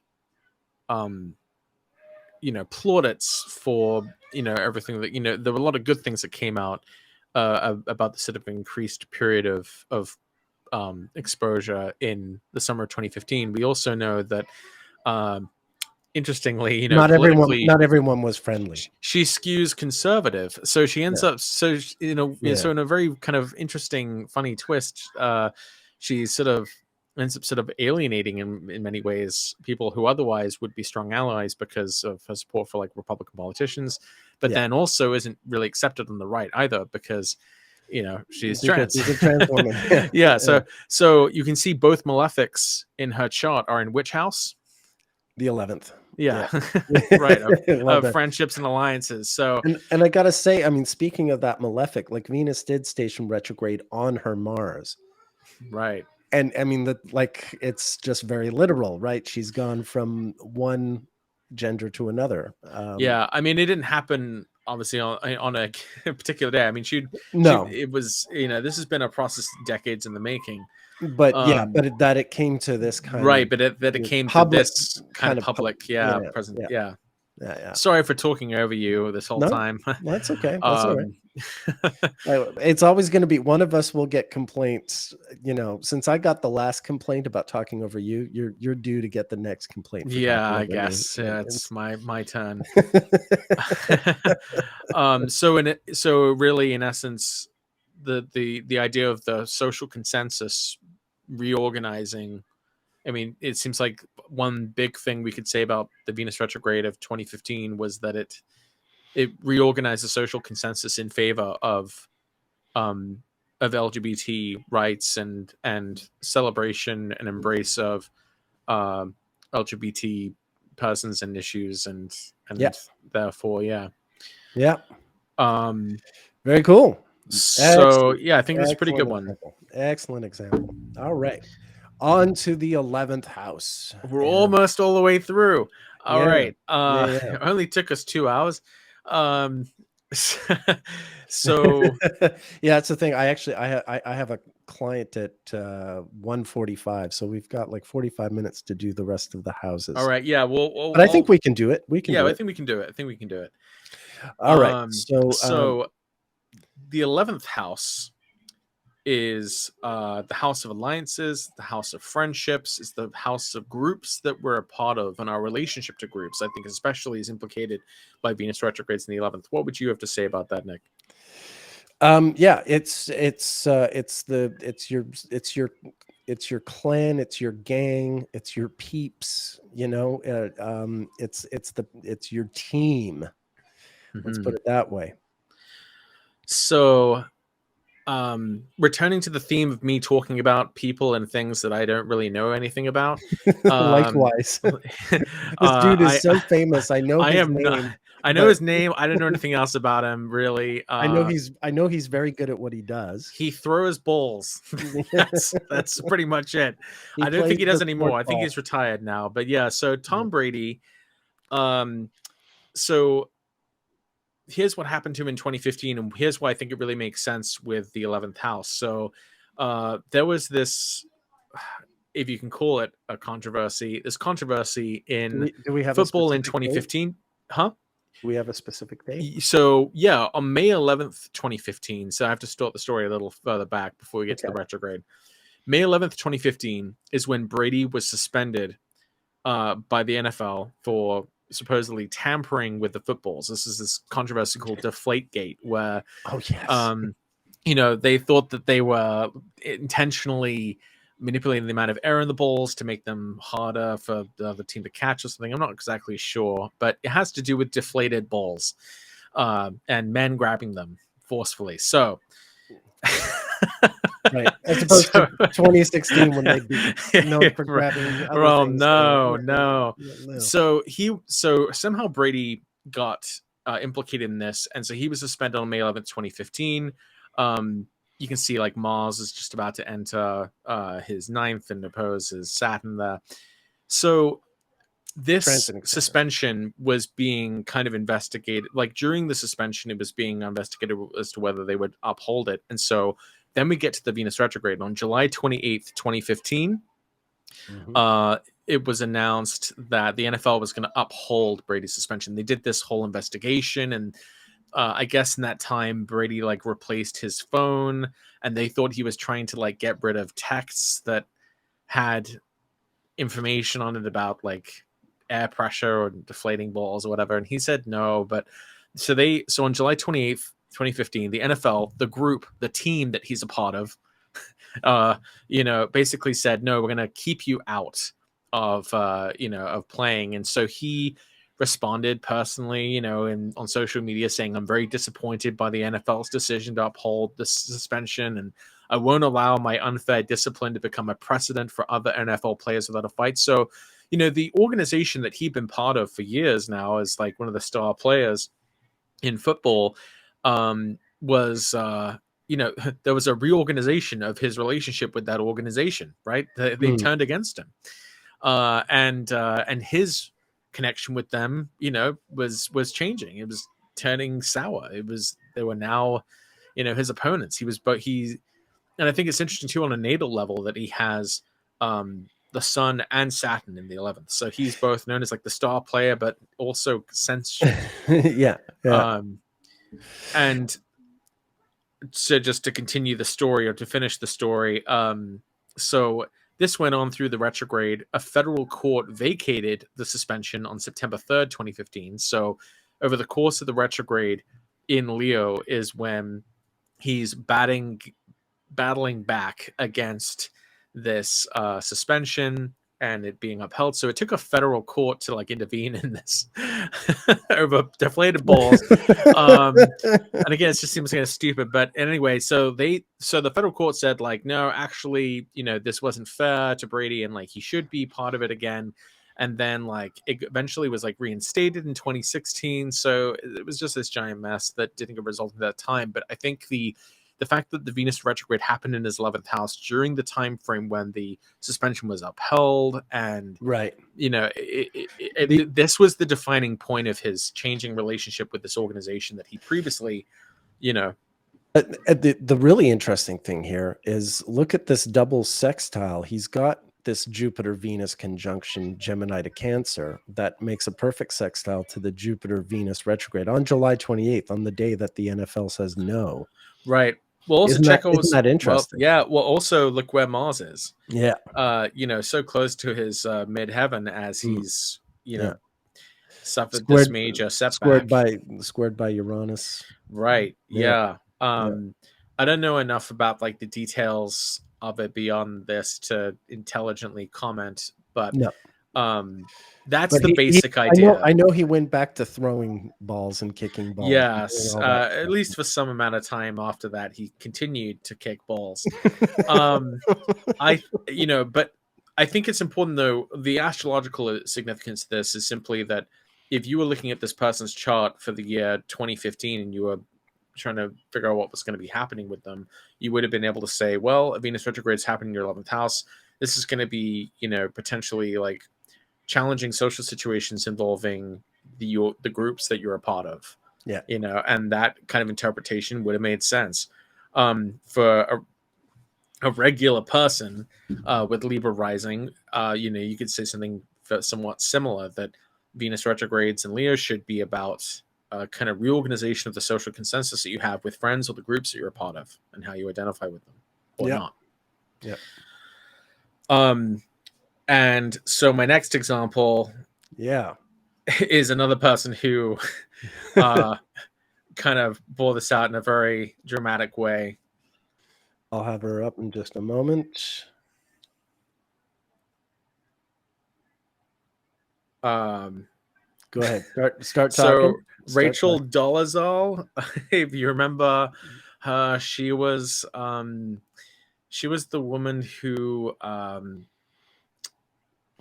well, She basically, she was the president of the Spokane chapter of the NAACP, she was president of the or local chapter. of. Oh wow, okay. I didn't know if I she was believe she president or if she was. just had some other position. That's what I remember reading, that she was Yeah. president of the Spokane chapter. Anyway, we can So look it up. basically, the truth, or there was a controversy because her parents basically said, actually, she's presenting herself as black, but she actually is white, and so yeah, this obviously caused a massive controversy because people accused her of like What date extreme did it come cultural out? appropriation. What transit are we looking at? So she resigned on June 15th, 2015 from the NAACP. So I presume that the news came out shortly before this, and we can see this is. I remember it being a story. I was at Norwalk at the end of May, and I remember people were talking about it. So it had to be at least 2 weeks earlier. I think she hung on to the job for quite a while. And then the Spokane City Council voted unanimously to remove her from her position as chair of the Police Ombudsman Commission shortly thereafter as well in June. So the Venus retrograde, Venus was like gearing up to go retrograde in her 11th house at a time when she was like losing all of her alliances, losing the support of people who she had previously been a part of the team on. Right. And I remember that the thing was, like, it turned out she'd been like pretty good at the job too. So that, like, when she left, it wound up, right. I mean, that was kind of the odd part is, it wasn't like she was bad. She just, had presented herself more, in a, she was pretending to be something she wasn't, in a more deceptive way. Yeah. So, this is kind of when, this will happen. We can see that the Sun Mars conjunction was moving out of her ninth and moving towards her midheaven. Naturally, this is a pretty intense period of scrutiny, from all sides of her. And now the fact that Jupiter is in the 11th is interesting because at first glance we might go like, oh, that's probably, I wouldn't expect this to be bad. But look what planet she has in the 11th. Just like Caitlyn Jenner. She has Mars and Saturn in the 11th, right? So even good transits going through houses where you have this just malefic exposes planets. her. This is not necessarily going to improve her basic situation, which is that she has a natal disposition towards like achieving somewhat respectable positions within organizations and also experiencing great discord, divisions and problems and discord with her people, or severances people that she's pretending to be her people. Well, and we might also see this in terms of like her relationship in some ways with whiteness as a kind of group. That she felt like this is something she didn't identify with. It's true with the natal Mars and Saturn, just that the fact that she would disavow her race, I suppose, is the way to put it. Right. Someone just mentioned that it's a nocturnal chart and Saturn is square Saturn. I think that's also very relevant because Saturn rules her fourth house, her parents, and it was her parents who were the ones who, kind of. And this Saturn also, the Saturn retrograde had been in Sagittarius, so it had gone to that Mercury, which is her 12th house Mercury. In May when she's actually, that's March, but leading up to it, this is Saturn had been on her Mercury, the ruler of the 12th, and you get the sense that that's when secrets are going to be exposed and that kind of thing. Right.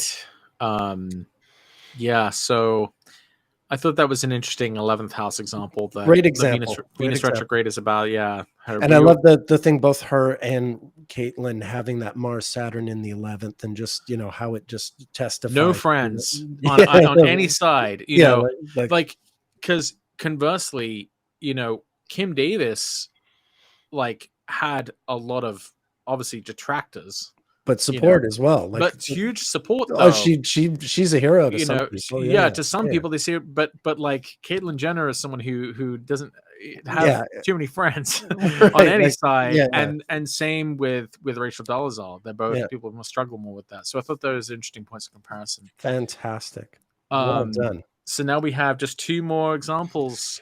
Two more, okay. So to go to the final house here. All right, hold on. I'll put up your example. Just give me a moment. And funny enough, both our examples start with the letter U. I don't know what. Right. No special meaning to that. There's nothing about the 12th house that makes it. Today's episode of the 12th house is brought to you by the letter U. Right. Okay. Just a moment. Yeah. Well, go ahead and okay. Yeah. I'm about to have your warm up the crowd. I'll open for you. So Uma Thurman was born with Virgo rising. So Venus retrogrades in Leo happen in her 12th house.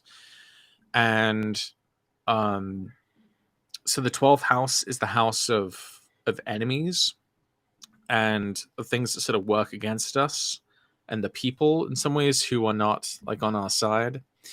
And we've already spoken before about how Venus in a bad house, especially the 12th or the 8th, can reflect like admirers who are like, it's like disordered pleasure, right?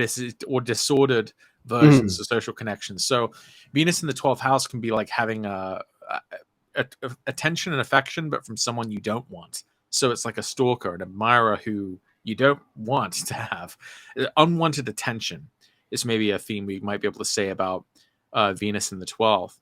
And so kind of similar to the Gigi Hadid example, Uma Thurman was dealing with this stalker, Jack Jordan, for quite a while, but he wasn't arrested until October 5th, 2007, which was in the aftermath of the Venus retrograde that occurred in Leo in her 12th house, as his pursuit of her had been intensifying.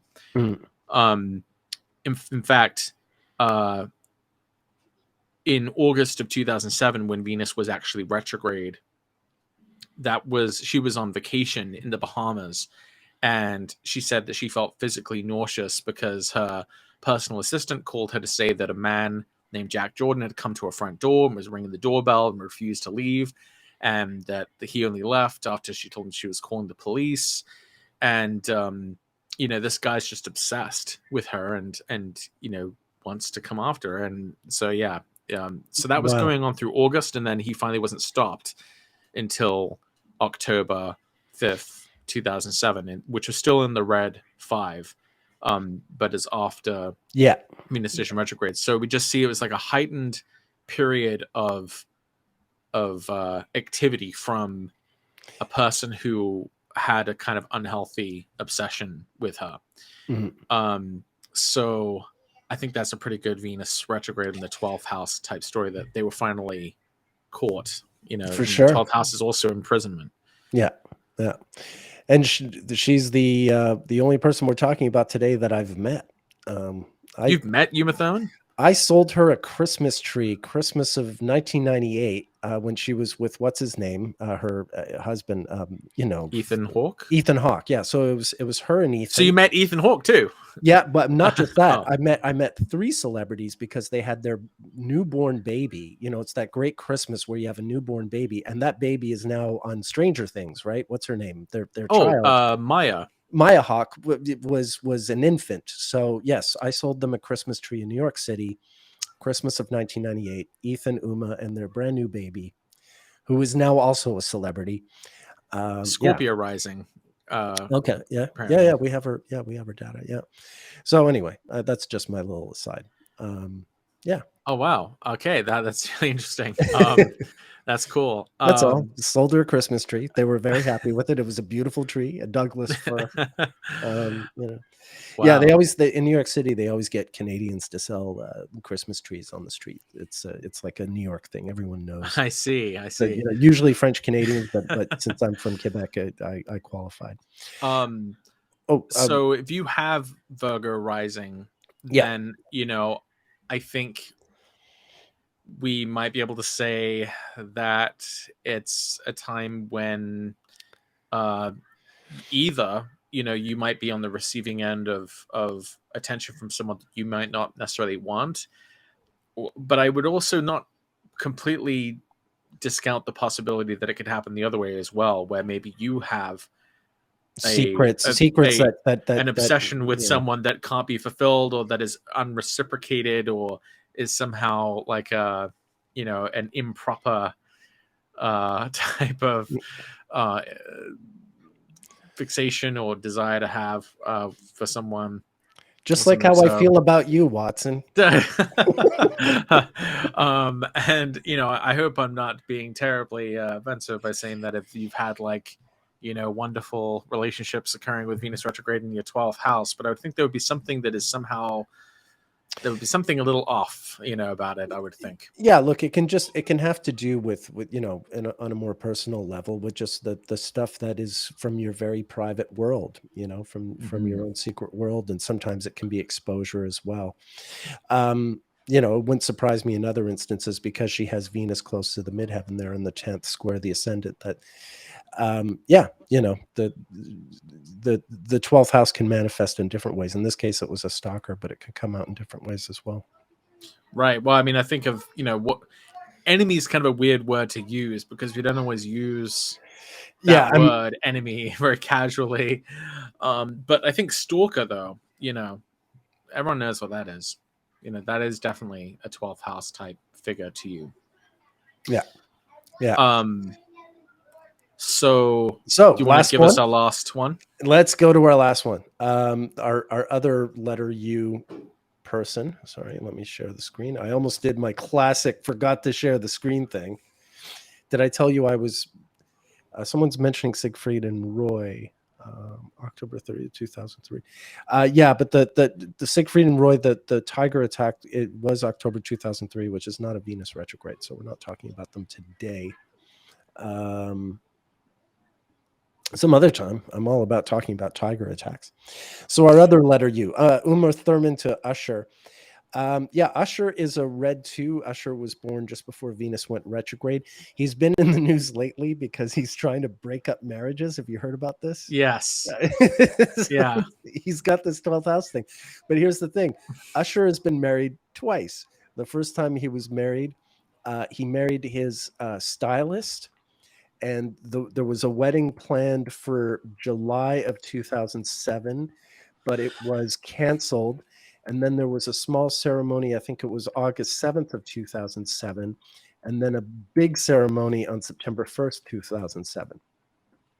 And shortly after that, she gave birth to his oldest son. She had 3 kids from a previous, one, she had her first child as a teenage unwed mother, and then 2 children from her previous marriage. So he was also becoming a stepdad, but their child was born right around this time.